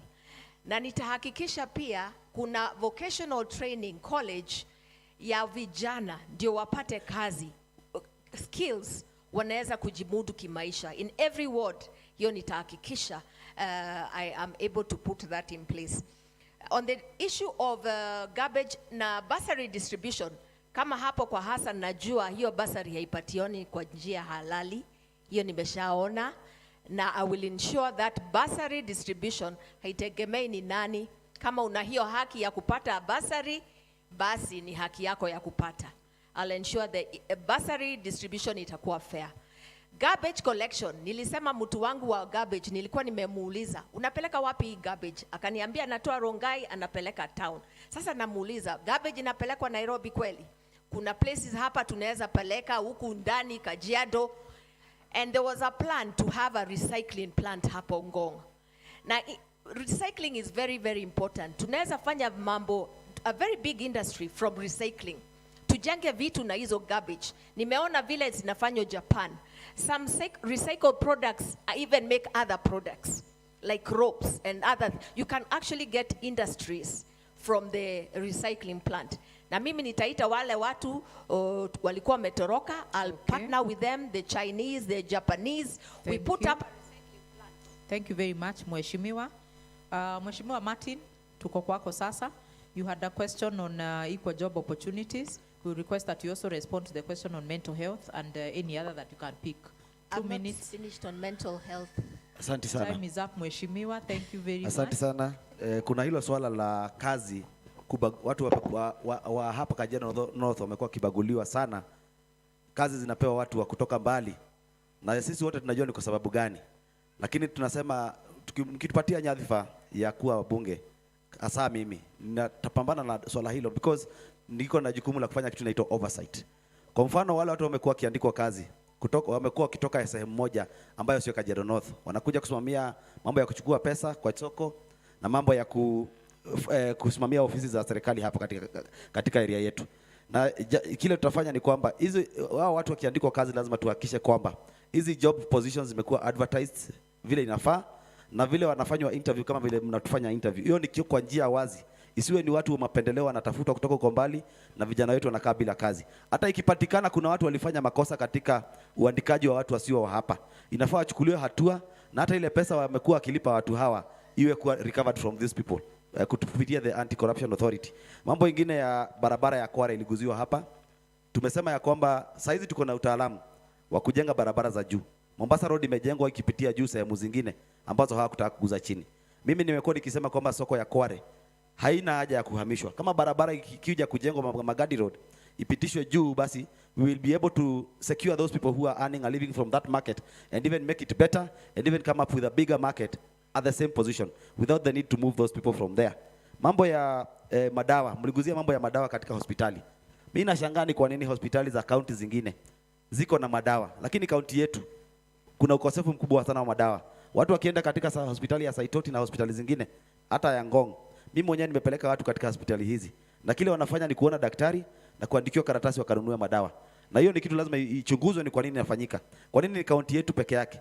Na kaunti inapata pesa kutoka kwa national government, lakini pesa hazikuji kuleta madawa. So lazima tuwe na oversight na tuhakikishe ya kwamba madawa yamepatikana. Na mimi nikiingia, kitu ya kwanza ni kufanya audit ya hospitali hizi zetu, tujue ni watu gani hawa wamekuwa kula pesa za dawa na wamekuwa ama wako na clinic zao katika nje ya hospitali hizi. Kwa hivyo lazima tufanye oversight. Asanteni sana.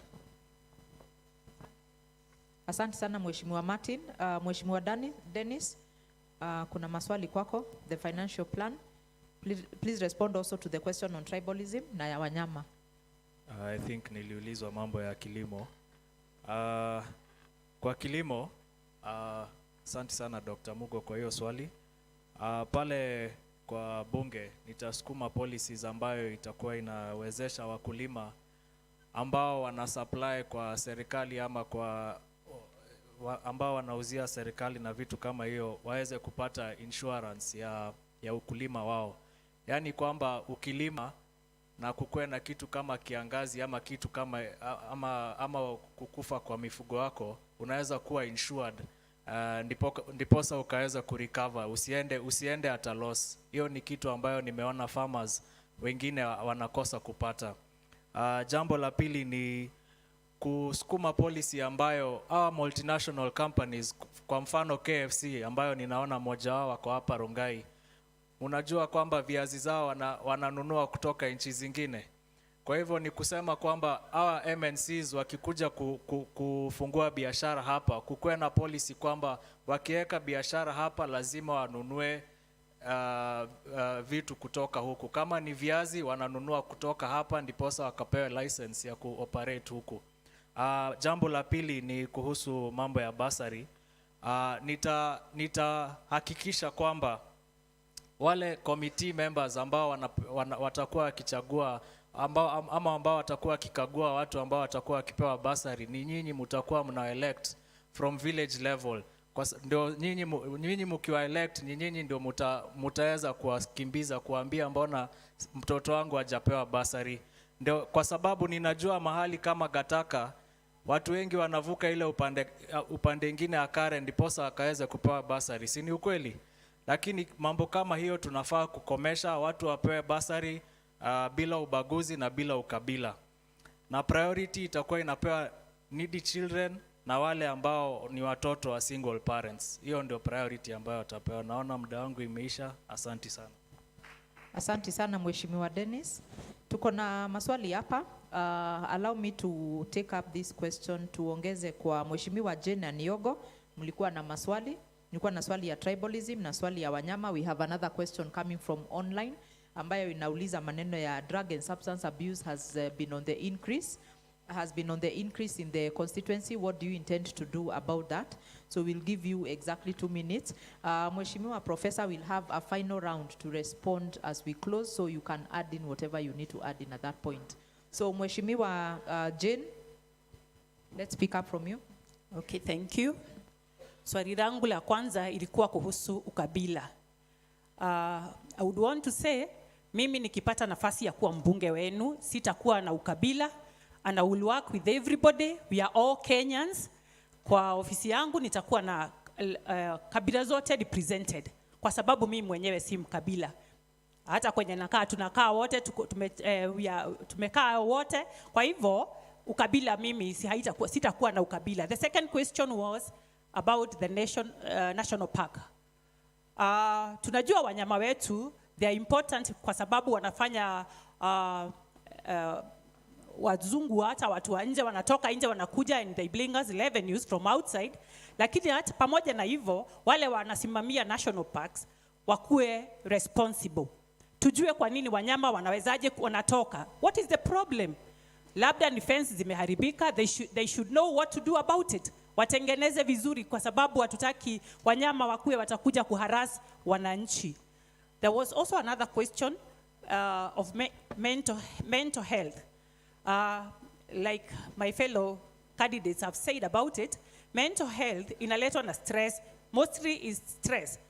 Na hiyo ndio inafanya watu, kwa sababu ya lack of employment, kuna responsibilities na wewe unashindwa kuprovide kwa sababu hauna pesa. That is one problem. Alafu ile ingine inaweza leta hii mental health ni watoto wetu kukunywa pombe na kutumia hizo madawa za kulevya, wanaharibika. So I would say tunaweza jenga rehabilitation centers kwa sababu ya wale watu wako na shida ya mental health, na we thank God at least we have that mental hospital, na tunaweza refer watoto wetu ama wale watu wako na mental health kwa counselors ambao watawasaidia ili waweze kutoka kwa hiyo shida ya mental health. Thank you. Thank you very much. Mheshimiwa Yogo, 2 minutes for you.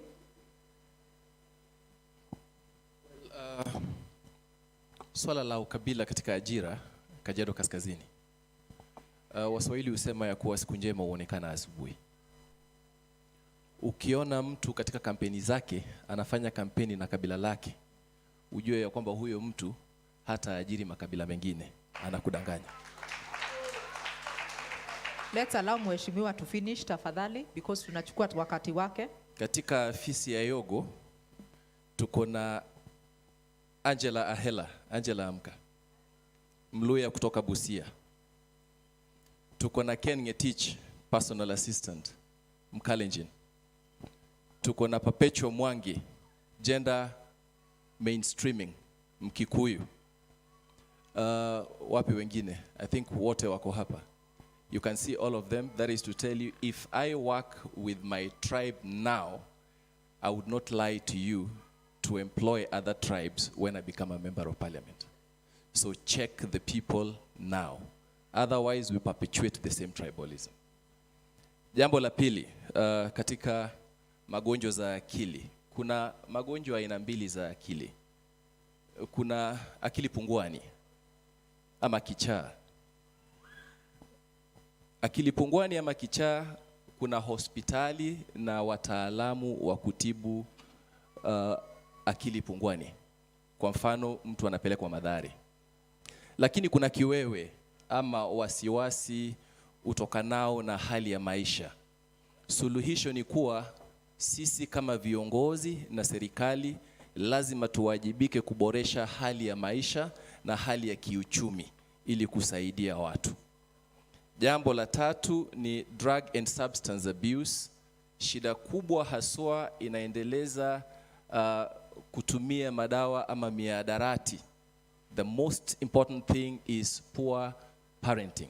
And two, socio-economic transformation. Thank you. Tuwapigie makofi tafadhali. A big round of applause. Thank you very much, waheshimiwa. Allow me to stand at this point in time. We appreciate them. I think tumeweza kuwasikiza, si ndio? By now we know ni nani tunachagua, si ndio? Tuwapigie makofi tafadhali. We really appreciate you. Thank you for taking time to come and speak to us. I'll want to hand over the mic to my co-moderator to allow us just exactly 1.5 minutes. 1.5 minutes. Tulikuja debate. Lakini surely, we just allow them some time ya kucampaign. So exactly 1.5 minutes. Ukipitisha hiyo, we switch off your mic. Please, co-moderator, lead us through that. Ningependa tena kama tunaweza let's appreciate them one more time. Najua tumejua ni nani sasa tunataka kupigia kura, sio? Sasa ningependa ili to make that very clear at the ballot, that they will tell us their names, how they will appear on the ballot paper, which party, chama gani, na ishara ya ile chama pia, alafu kitu kingine, ya utaongezea, lakini dakika ni dakika 1.5, sio? Yes.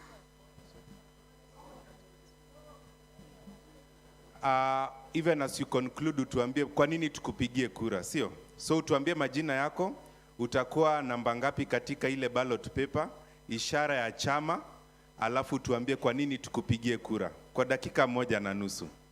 Asante. Tutaanza na Mheshimiwa Parsimei tukienda hivi, alafu tunapofika kwenye kikomo. Asante. Wakati tunapoongea juu ya Kajiado North Constituency, tunaongea juu ya Ngong Municipality, ambayo mimi nilisaidia kuzalisha, mwanzilishi wake, document zote zimetokana na mimi. Ningetaka kuuliza, unaweza zaa mtoto ushindwe kulea?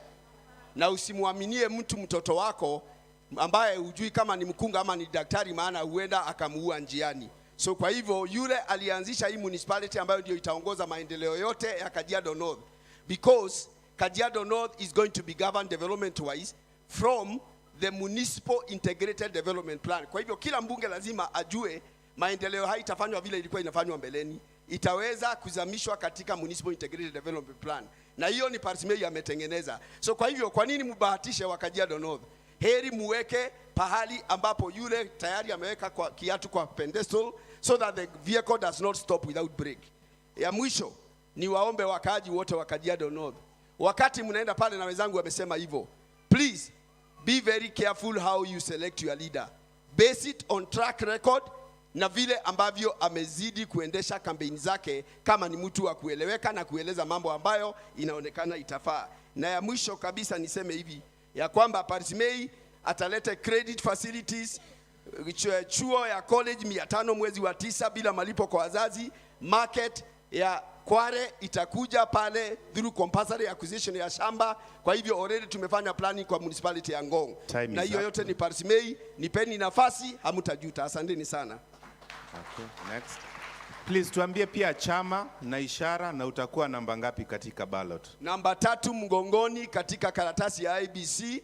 Chama ni Jubilee Party na alama yetu ni Dave, jiwa. Jiwa ndio alama yetu ya chama ya Jubilee. Asante sana. Hamjamboni tena. Basi kwa majina mimi naitwa Senteu Lekina, niko independent candidate na alama yangu ni US dollar. Kwa ile karatasi asanti. Kwa hiyo karatasi ni namba 4 na hiyo US dollar ninazungumzia, niliwaambia na nitapatia watu kama 5 hii manifesto yangu muende naye, ni kusema mambo ya viwanda mashinani. Ile kitu mnahitaji Kajiado North constituency. Mimi nimekuwa kwa uongozi miaka hiyo yote, ninaelewa mwananchi wa kawaida, ninaelewa ule mama alikuwa analia hapa ati anaachiliwa. Hiyo mimi naelewa, manake nimekaa na wamama wa aina hiyo, vijana wa aina hiyo, na hata hiyo vijana mnasema wanaangamia na drugs na nini, nimejua jinsi ya kuhandle those situations. Kwa hivyo mkinipatia hii nafasi, najua hamtasahau US dollars. Ni kweli independent ndio hiyo. Ngoja nifikishe hapa, asante. Thank you. Before we go on, allow me to acknowledge the following. We have the Deputy President ambayo Usawa Party, Mheshimiwa Alfayo Otuke. Allow us to just acknowledge you where you are, Mheshimiwa. Tumpigie makofi tafadhali. Thank you very much. Thank you very much. We also have the Speaker for Kajiado Bunge la Mwananchi, Bwana Simon Nyakoe Obusa. Mheshimiwa Simon, thank you very much wherever you are. Okay, we can continue. Sorry, we also have Mheshimiwa Mohia and Mheshimiwa Francis Kamau. Where are you? Can we just acknowledge you where you are? Thank you very much. We acknowledge you. Thank you, sirs.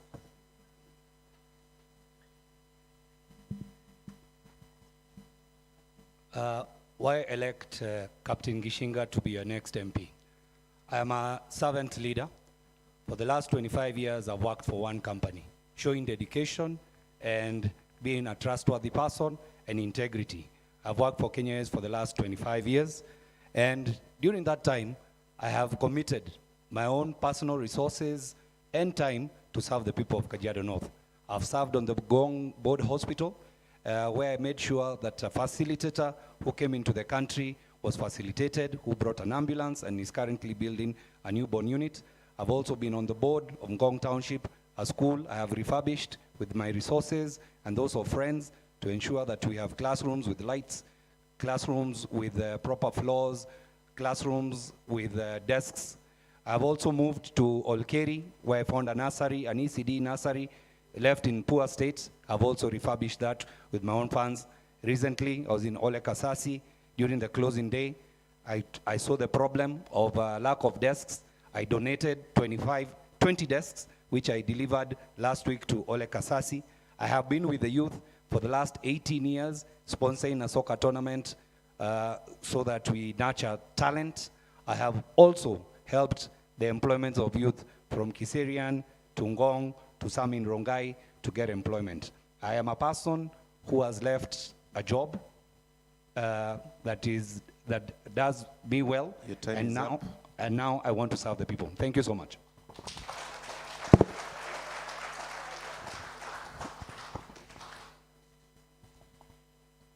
Yes. My name is Professor Lucy Njeri Mugwere. Why I elect Professor? I said I've been a lecturer at the university for the last 20 years, and I thought it is time to serve my community. I'm very passionate about the young people. I have spent a lot of time with the young people in the university. I'm also a Christian, and I don't like the way the funds have been utilized, and I want to bring a change. I want to make sure here there are roads which are working. I want to make sure there are street lights in all these inroads. I want to make sure every household gets water. I want to make sure the youth get jobs. I will impart my business skills, skills I've imparted on other people for 20 years. I will ensure I impart those skills to our youths. I will liaise with organizations to make sure they get capital, funding for their business. They will come to me for business clinics. We will talk about your business. You know, a business is like a person.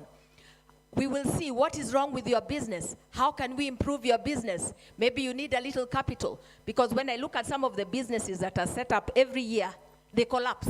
Hapo Nkaimurunya ukienda, their new businesses next year, zilianguka. So one of my agendas ni kufukuza umaskini.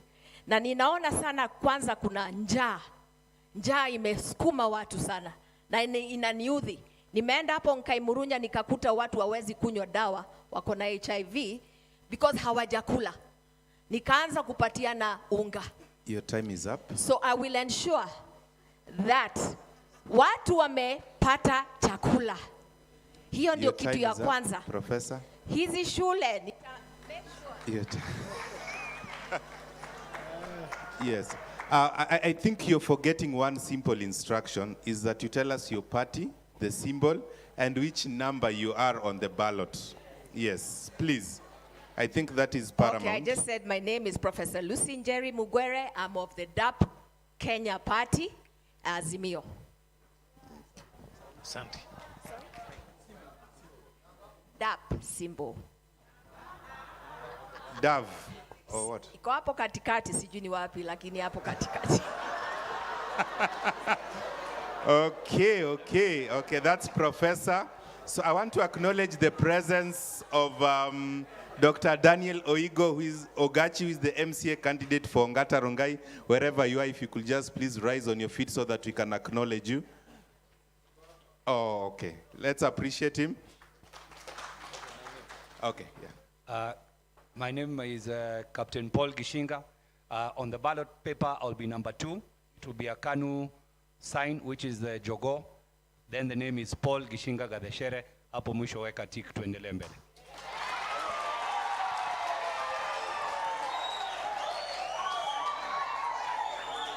Okay, let's Order. make it quick. Yeah.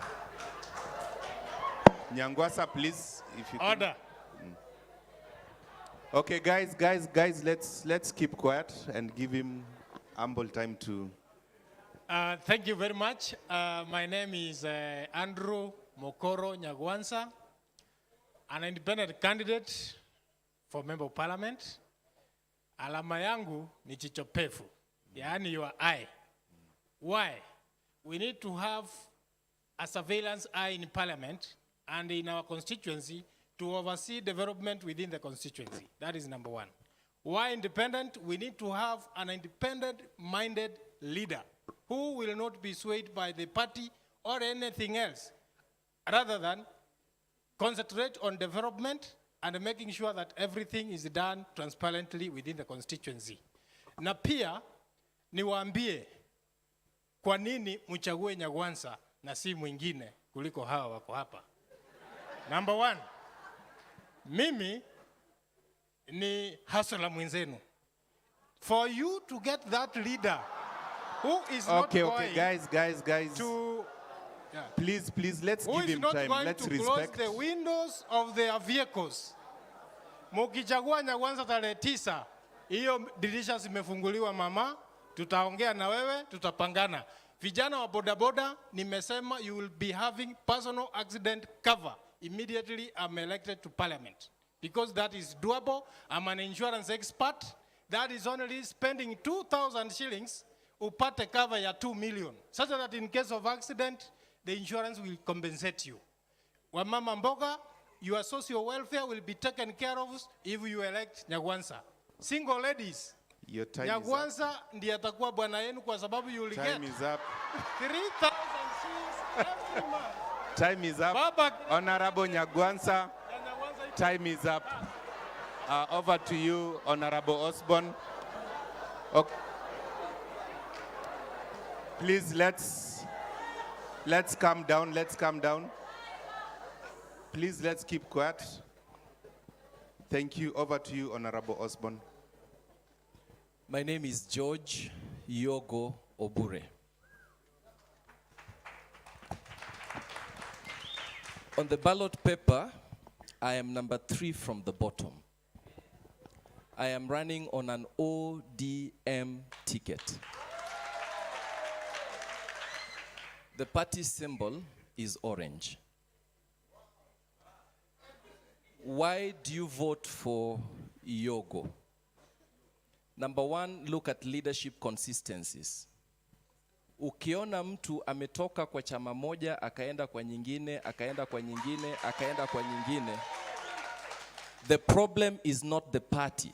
The problem is the person. Please, let's give him ample time to choose express leaders who are consistent. If they are inconsistent, they will be inconsistent with the implementation of their manifestos. Secondly, why choose Yogo? I have few points. I told you, number 1, we want to build socio-economic revolution. And one of the reasons why we'll do that is because we're basically a business-oriented community. And therefore, I am bringing in what I call economic stimulus program that would enable us to build at least 1,000 businesses every single year. And we build 5,000 businesses by the end of the year.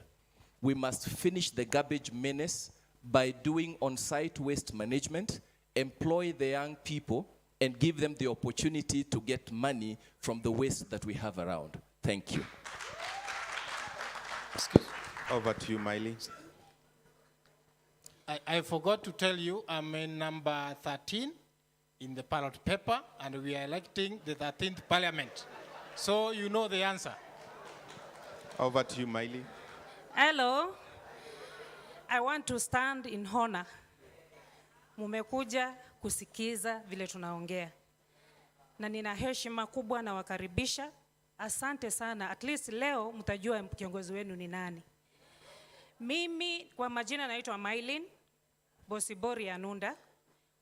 Chama ni usawa kwa wote, anda Azimio.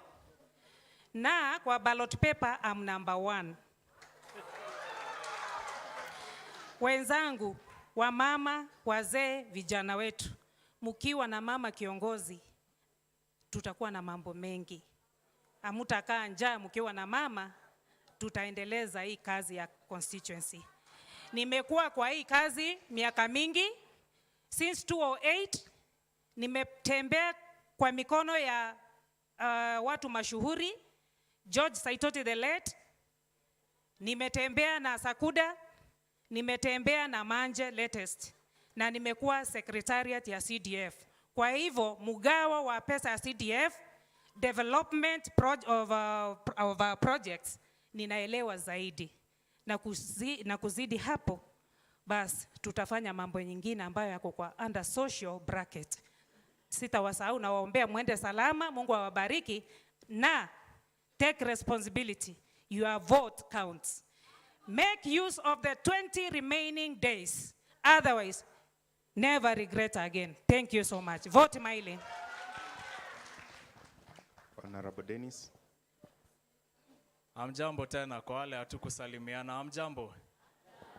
Kwa majina ni Dennis Leon Siole. Nitarudia mara ya pili, jina ni Dennis Leon Siole. Chama yangu ni chama cha kazi ambayo inaongozwa na Honorable Moses Kuria. Yule ambaye anajulikana kama Jabaya Forori ni huyo.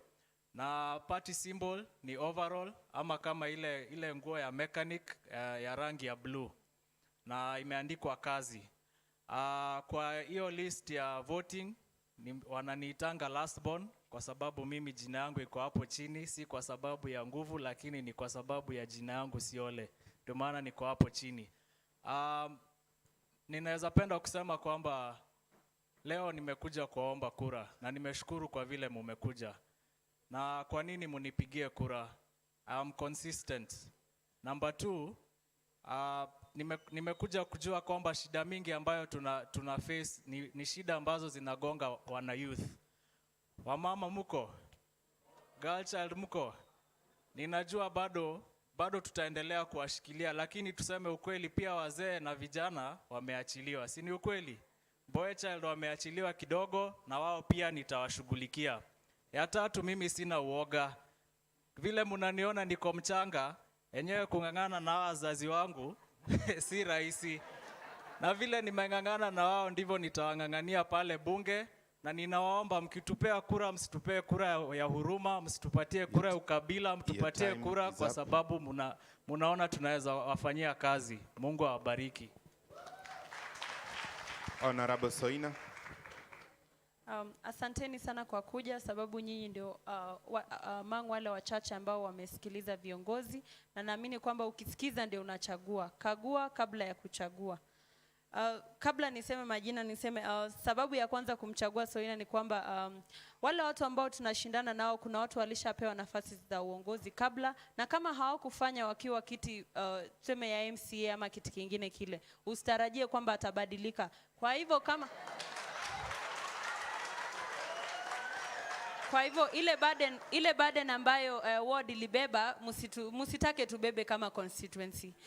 Na ya pili ni kumrekebisha Mheshimiwa Yogo kwamba sisi vijana tumelemewa sana kwenye vyama, kwa hivyo hata tukihama tunahama kwa sababu hatutaki huruma, tunataka opportunities ili tuendelee kuendeleza uongozi. Tafadhali tumpe muda wake ajieleze vizuri. Na ya mwisho ni kwamba na umri wangu ambao sijihurumii, ninaweza kazi. Nimeweza kutembea nchi mbalimbali sababu ya kukua volunteer kwenye kazi tofauti, na hiyo peke yake imenipa heshima nchi mbalimbali. Na ukimsikiza Mheshimiwa Mbote anazungumzia Africa Development Bank, mimi na President wa Africa Development Bank ambaye ni Adesina Hakinumi tumefanya naye kazi kwenye mambo ya mazingira. Kwa hivyo vitu ambavyo watu wanaviongelea mimi tayari ziko kwa bedroom yangu. Kwa hivyo tutajikaza tufanye kazi pamoja. Na ya mwisho niwakumbushe kwamba kwa ballot niko namba 10, jina ni Anita Soina Nanyokie. Alama ni hiyo ambayo mmeona ikitembea sana, alama ya mti, alama ya mti ambayo Tafadhali tumpe muda ajieleze. Tafadhali tukimie. Tafadhali tukimie ili tumpe muda ajieleze.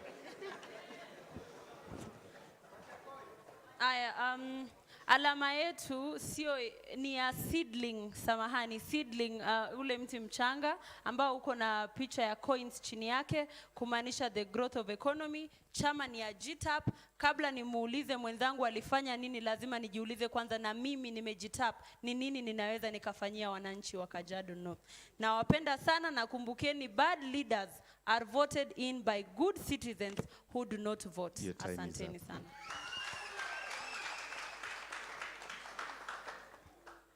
Asanteni sana. Kwanza na inaanza kwa kusalimia kwa sababu tukianza kulikuwa na watu wachache. So kwa sababu ya wale hawakukua, majina yangu ni Jane Muthoni Musheke. Na niko kwa chama inaitwa PDU, alama yake ni drama kadogo. Kwa nini uchague Jane Muthoni? Jane Muthoni, mimi niko na mzigo ya wana youth na ya eliminate unemployment in our Kajiado North. I will work with the youth tuone shida iko wapi, kwenye tunaweza kuwasaidia, tusaidie kwenye tutaweza kusaidia kwa kuleta funds za kuwezesha wana youth wetu kuanza small businesses, na wale wenye hawajamaliza shule tunaweza wa advise warudi back to vocational training. At least they get a technical knowledge, ndio wakitoka nje hawatakuwa wanalia kukosa kazi, kukosa ajira. Ile ingine nayo naweza sema ni kwamba in matters of CDF na kugawa bursaries, there will be transparency in my office. And mambo ingine ya ukabila, in my office sita work na kabila yangu kwa sababu ati mimi ni Mkikuyu. I will work with everybody. Nita make sure all the tribes are represented. Thank you. Asante sana. Ndarudia majina yangu tena kwamba mimi naitwa Martin Kememia Dirango ama Mato. Mimi nasimama na chama cha NAK Kenya, na katika ballot list niko namba 5 na alama yetu ni maua. Kwa nini umchague Mato? Mato amekuwa katika jamii hii akisaidia watu katika nyadhifa mbalimbali. Mimi sisemi kwamba nitaanza kusaidia vijana leo. Nimekuwa nikisaidia vijana miaka kama 10 sasa. Nimefungua chuo ambacho kimesaidia watu zaidi ya 70 kusomea kazi za mkono, na wameinuka na wameshikilia familia zao hapa eneo la Merisho. nataka kuendelea na juhudi hizo, na nikipata kiti cha bunge nitahakikisha ya kwamba CDF ama pesa yote ambayo tutapata kutoka kwa wafadhili imeenda kutumika katika mentorship programs za vijana, ili wale wametusomea mambo ya TVET ama wamekosa karo ya kuenda katika colleges wanafunzwa kazi na wale watu wako na uzoefu. Manake najua tuko na watu wengi sana hapa katika constituency yetu ambao wana uzoefu ya kazi mbalimbali, kazi za useremala, kazi za welders, na hao wanaenda wakizeeka. Lakini wataachia nani taaluma hizi? Si lazima watu wasaidie tu, walipe, wafunze vijana wetu ili hao vijana wasimame ndio waweze kufungua biashara zao. Na nikasema hapo awali kwamba hizi pesa zetu za Uwezo Fund na Youth Fund na zote hizo zimekuwa zikipitia mabenki ya Equity na hizi mabanki zingine, na watu hawajakuwa wakipata, manake wanaenda pale wanaitishwa masharti makubwa sana. Sisi tunasema ya kwamba tukienda katika bunge tunaenda kungangana kwamba hizo fund zote ziwe consolidated, ili wewe ukiwa mfanye biashara ama wewe ukiwa mama pale, mama mboga, unaweza kutumia simu yako kupata simu za pesa za serikali ili upanue biashara yako na uweze kuandika wawili watatu. Kwa hivyo mimi naomba kura zenyu, na sura ni hiyo, ni Mato, na t-shirt yangu nimevaa katika siku ile ni ya red, leo sijaivaa manake imefuliwa. Asanteni sana. Sorry, nilisahau kusema kwa ballot paper niko number 8. Kwa ballot paper niko number 8. Honorable Mbota. Asante sana. Mimi najua mtanichagua, na wacha nisimame, na tafadhali naomba mnyamaze ndio nimalizie kama muda wangu haijaenda. Mimi kwa nini mnichague? Namba moja, niko na strategic plan, ile mambo yote nitafanya iko hapa. Na niko na mission na vision. Kuanzia barabara, sewage, vijana, mambo hiyo yote iko. Jambo lile lingine, mimi sio kazi natafuta, jameni.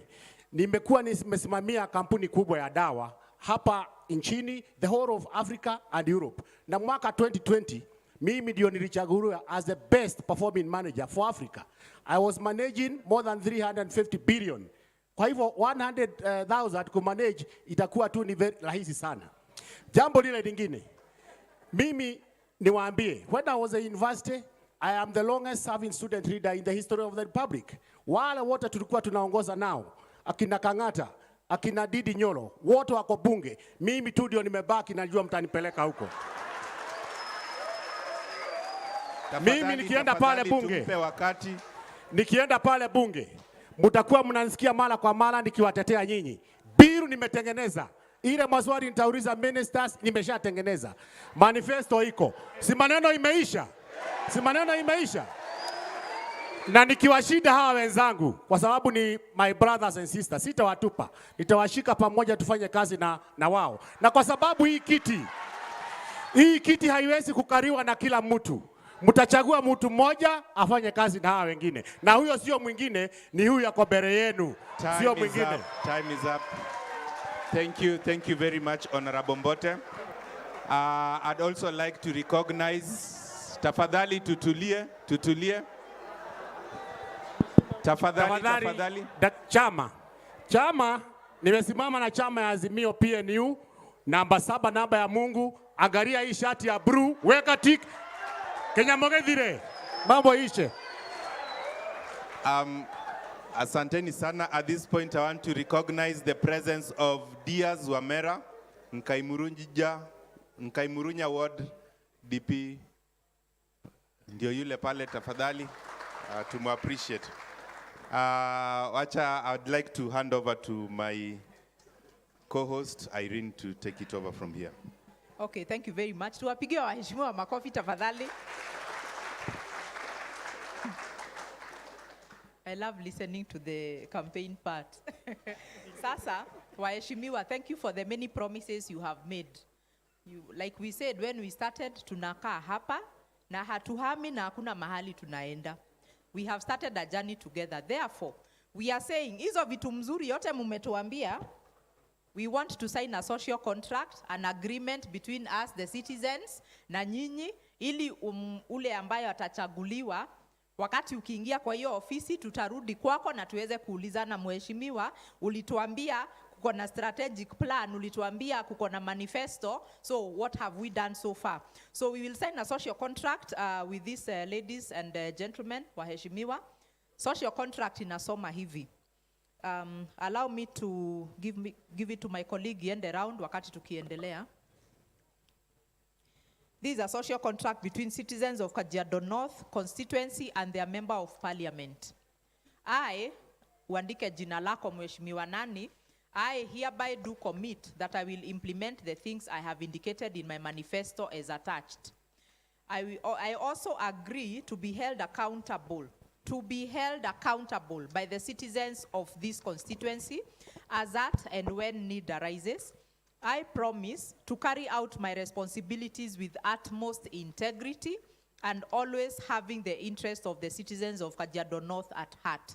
Kwa hivyo hiyo wataweza kusign, tutaweza kuattach manifesto pale kwa hiyo social contract. Whoever becomes our next member of parliament, tutaweza kuengage after that. So thank you very much. Wakati wakiendelea kufanya hivyo, I would like to make some 2 announcements before I call in my co-chair. So the first one, we have an announcement from kutoka kwa ofisi ya DCC, Deputy County Commissioner. Kutakuwa na peace walk kesho, ambayo itaanzia pande ya Gataka, iende mwisho mpaka Kware, ipitie pande ya Kware na itamalizia kwa ile kanisa ya Fatima Catholic Church. So there will be a walk ambayo itaanza, peace walk ambayo imecoordinatiwa na ofisi ya Deputy County Commissioner. Hiyo walk itaanza Gataka, iende ipitie pande ya Kware na itamalizika pale Fatima Catholic Church. We are all invited tuweze kwenda kwa hiyo walk. Number 2, the message that we would like to say as the citizens of this constituency, and as the members ambao we have our children, we have our investments here and everything. We want to say and plead with us, let us maintain peace. Tuweze kuweka amani to our candidates. We are requesting, as you continue within the next 20 days of your campaign, please ensure that you run your campaigns in peace. Please ensure you do not polarize us. Sisi ni marafiki na tunarudi hapa, so kindly ensure that you maintain peace. For us, the citizens ambao tunaishi hapa, pia tuweze kumaintain amani. Huwa wanasema zushia noma. We do not want chaos. We want to have a peaceful election. Ili, after the 9th of August, on the 10th of August, we'll be able to have a country to come back to. At this point in time, allow me once again to appreciate waheshimiwa. Tuwapigia makofi one last time. Thank you very much. Thank you for making time. My co-chair, Madam Liza, please help us to finish off this. Oh, sorry, I'm reminded we had made invites kwa wale ambao hawajui. We have 16 candidates. 16 candidates, we made invites kwa all the candidates. Tuliweza kuwapigia simu, wakaweza kuchukua simu na tukaweza kuwapatia invite. Kuna mmoja ambaye alidecline, akasema hatataka kukuja kwa debate. We are too many people. Kuna wengine ambao hawakuweza kurespond.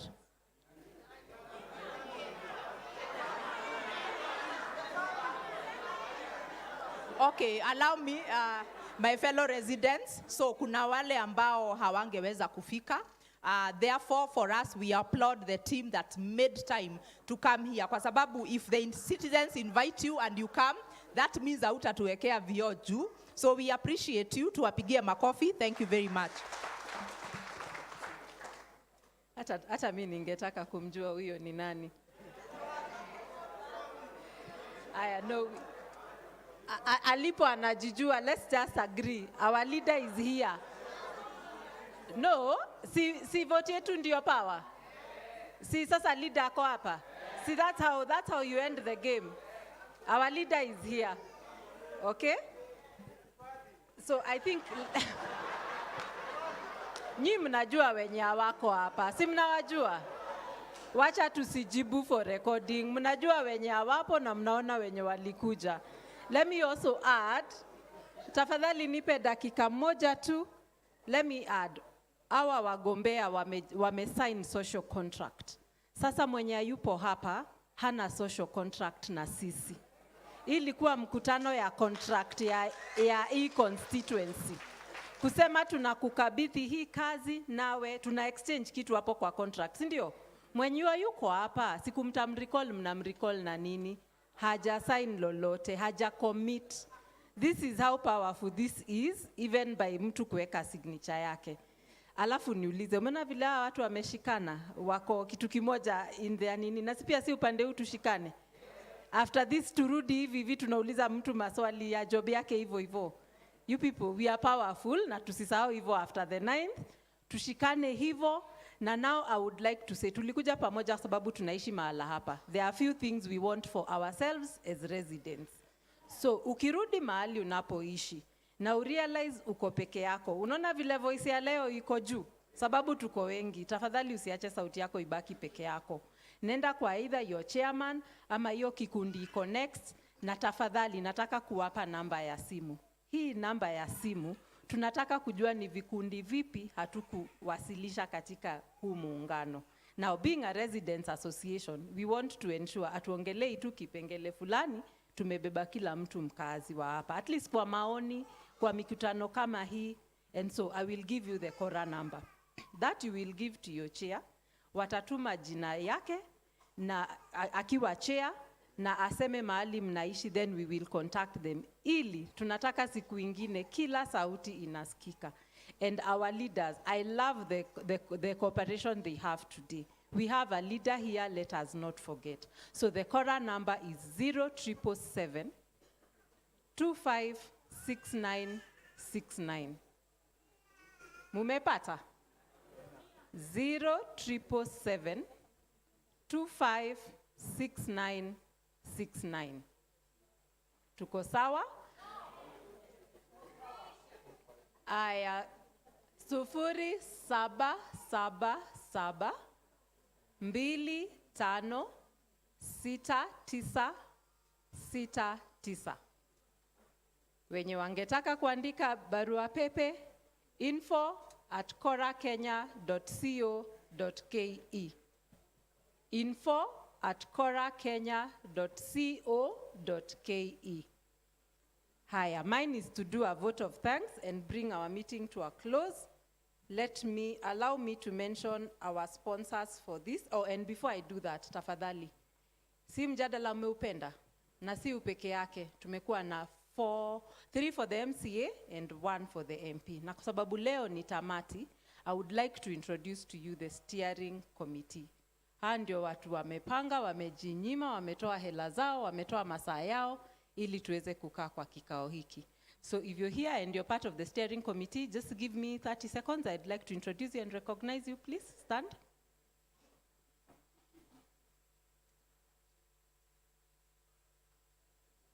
Okay, to my left, I have Jacqueline Chelangat. She heads the environmental committee in KORA, and she's a KORA executive member. Next to her is Cromwell Onyango. He heads our media committee that is under KORA and part of the Kili steering committee. Next to Cromwell is Shadrach Wamutunga. Shadrach has 3 hats. He's the vice chair, KORA. He heads the security committee in KORA, and he's a representative of Lemelepo community. In front of me is NCOR team, but are represented under the media team. So we have the lead is Alan. To my right, I have Brian. Brian. Brian Maina. Brian anawakilisha EPJI, who is a partner in Kili. Next to Brian is Zach Lukuba. Pastor Zach is the lead pastor of Nairobi Chapel Ongata Rongai, ambapo tulipo leo. They've hosted 2 of our events. Na mnajua kuhost event pia ni pesa, so this is a donation from them, and we appreciate. And our moderator for the day is Madam Irene Kamau. Irene is the lead from Action Now Kenya. It's a CBO based in Rongai. We have in absentia Mr. Mwenda, who is representing CITAM Rongai. He's not here today. And then, okay. And then we have in absentia, I recognize Kevin Msoti, organizing secretary, KORA. And we have Sanao Sikawa, who is also a member of KORA. Those are part of the organizing committee. Na kwa sababu I was mentioning individuals. Oh, and I recognize the media companies that have been helping us stream the events live. Kuna radio zimekuwa zikipepea hii mijadala live, and pia TV, local TV stations. We appreciate you. And to all individuals who've taken their resources out to help us organize, I'll appreciate you. So thank you, team. Allow me to mention the corporates as well. Huu ni mjadala wetu wa mwisho, na it's always good to recognize a sponsor. So our sponsors so far, we have Dr. Teeth, that's a dental practice. We have Equity Afia. We have Extreme Media. We have TransAd. TransAd has helped us print our banners. We have SNE Solutions, wametusaidia na deco. And then we have the core team of Cora, Sitam Rongai, EPJI, Action Now Kenya, and NCOR. I'm very grateful for your coming out. Unajua ukipika chakula kizuri na watu wasitokezee kula, then umefanya kazi ya bure. So if today we feel we know our leader kupitia hii mijadala, tuseme chakula chetu kimepokelewa, watu wameshiba, and I believe we'll have a better Kajiado North tomorrow because you participated. It was not our debate, it was your debate. We were creating a platform, na because it is online kwa YouTube, go to Know Your Leader Initiative, you can watch a repeat. So kuna ule rafiki yako hakufika mahala hapa, na ungetaka kumuonesha point hapa na pale mkijadiliana. Go and watch that feed again. Peana hiyo link kila mahali. We still have time to review. If you've not made up a mind, rudi tena usikize tena. Walisema nini? Kwa hiyo point alisema nini? And if you make an empowered choice, our job will be done. Tutakuwa tumewakilishwa vizuri, and I believe we will have the leader we deserve and the leader that we want. Sisi wote nimalize kusema. Sisi ni wakaazi hapa. Hakuna mwenye ana hold katika sisi wenye ni organizers. We do not hold public office. We did this as a voluntary service, wanting to see a better tomorrow. Why do I say that? Pia wewe mahali upo unaweza changia development in one way or another. Just do not allow yourself to sit. Join people mahali wanafanya kitu chinaendeleza mahali tunaishi and making it better. So I leave that as a challenge to you. You can join us, you can ask us how you can contribute, but this was our small contribution to Kajiado North. We will partner with our leaders. Gone are the days tunapigana na wanashikadau. We will work with them to better our environment. Thank you so much for your time. Please, when we finish, we'll ask you to disperse quietly, and just because it's late, we don't disturb the peace in the neighborhood. But I thank you so much on behalf of the organizers. Do have a good evening. And I give it back to the, sorry?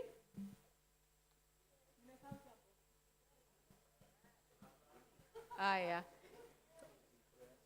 Okay, I'll invite Pastor Zach to help us close in prayer, and then we'll have the national anthem, and then we can be dispersed. We'll ask you to be patient because we will take some photos on the podium with the aspirants. Kwa hivyo taomba dakika tu chache tutakapomaliza. Tafadhali tutulie, don't move so that we finish quickly. Let's not disperse the space. We have about a minute to go.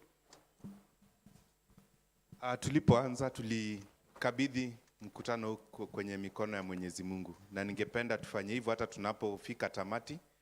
And above all else, I'd like to pray for our candidates. I know it has been a tough journey, and I know the next 20 days will still be hectic.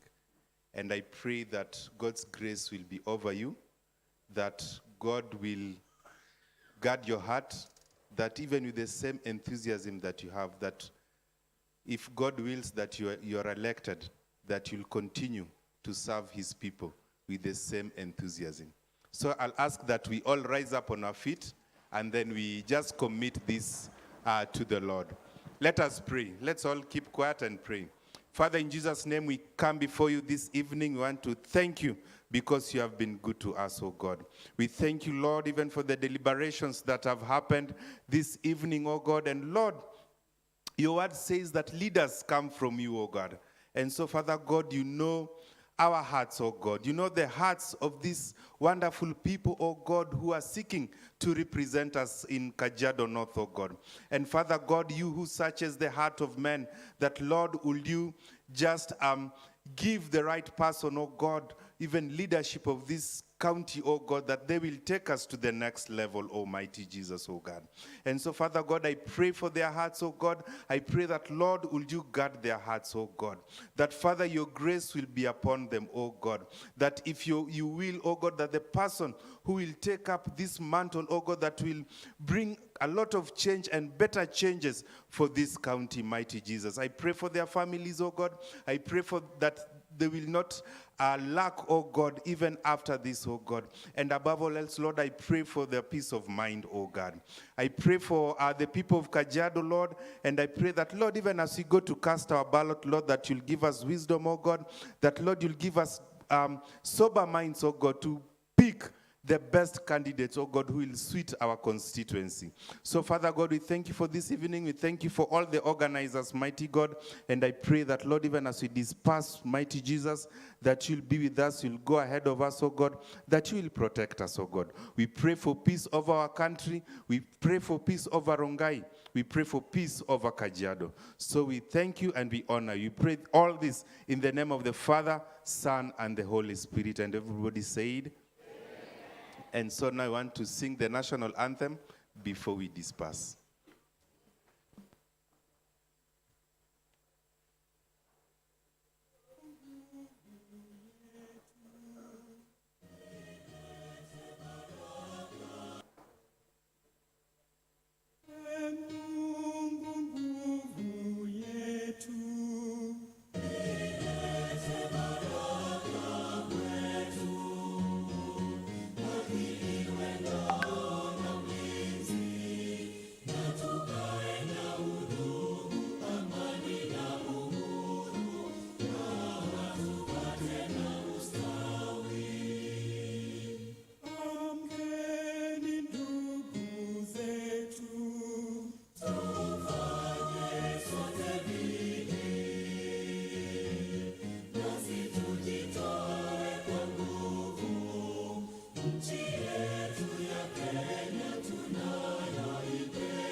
Mbarikiwe sana.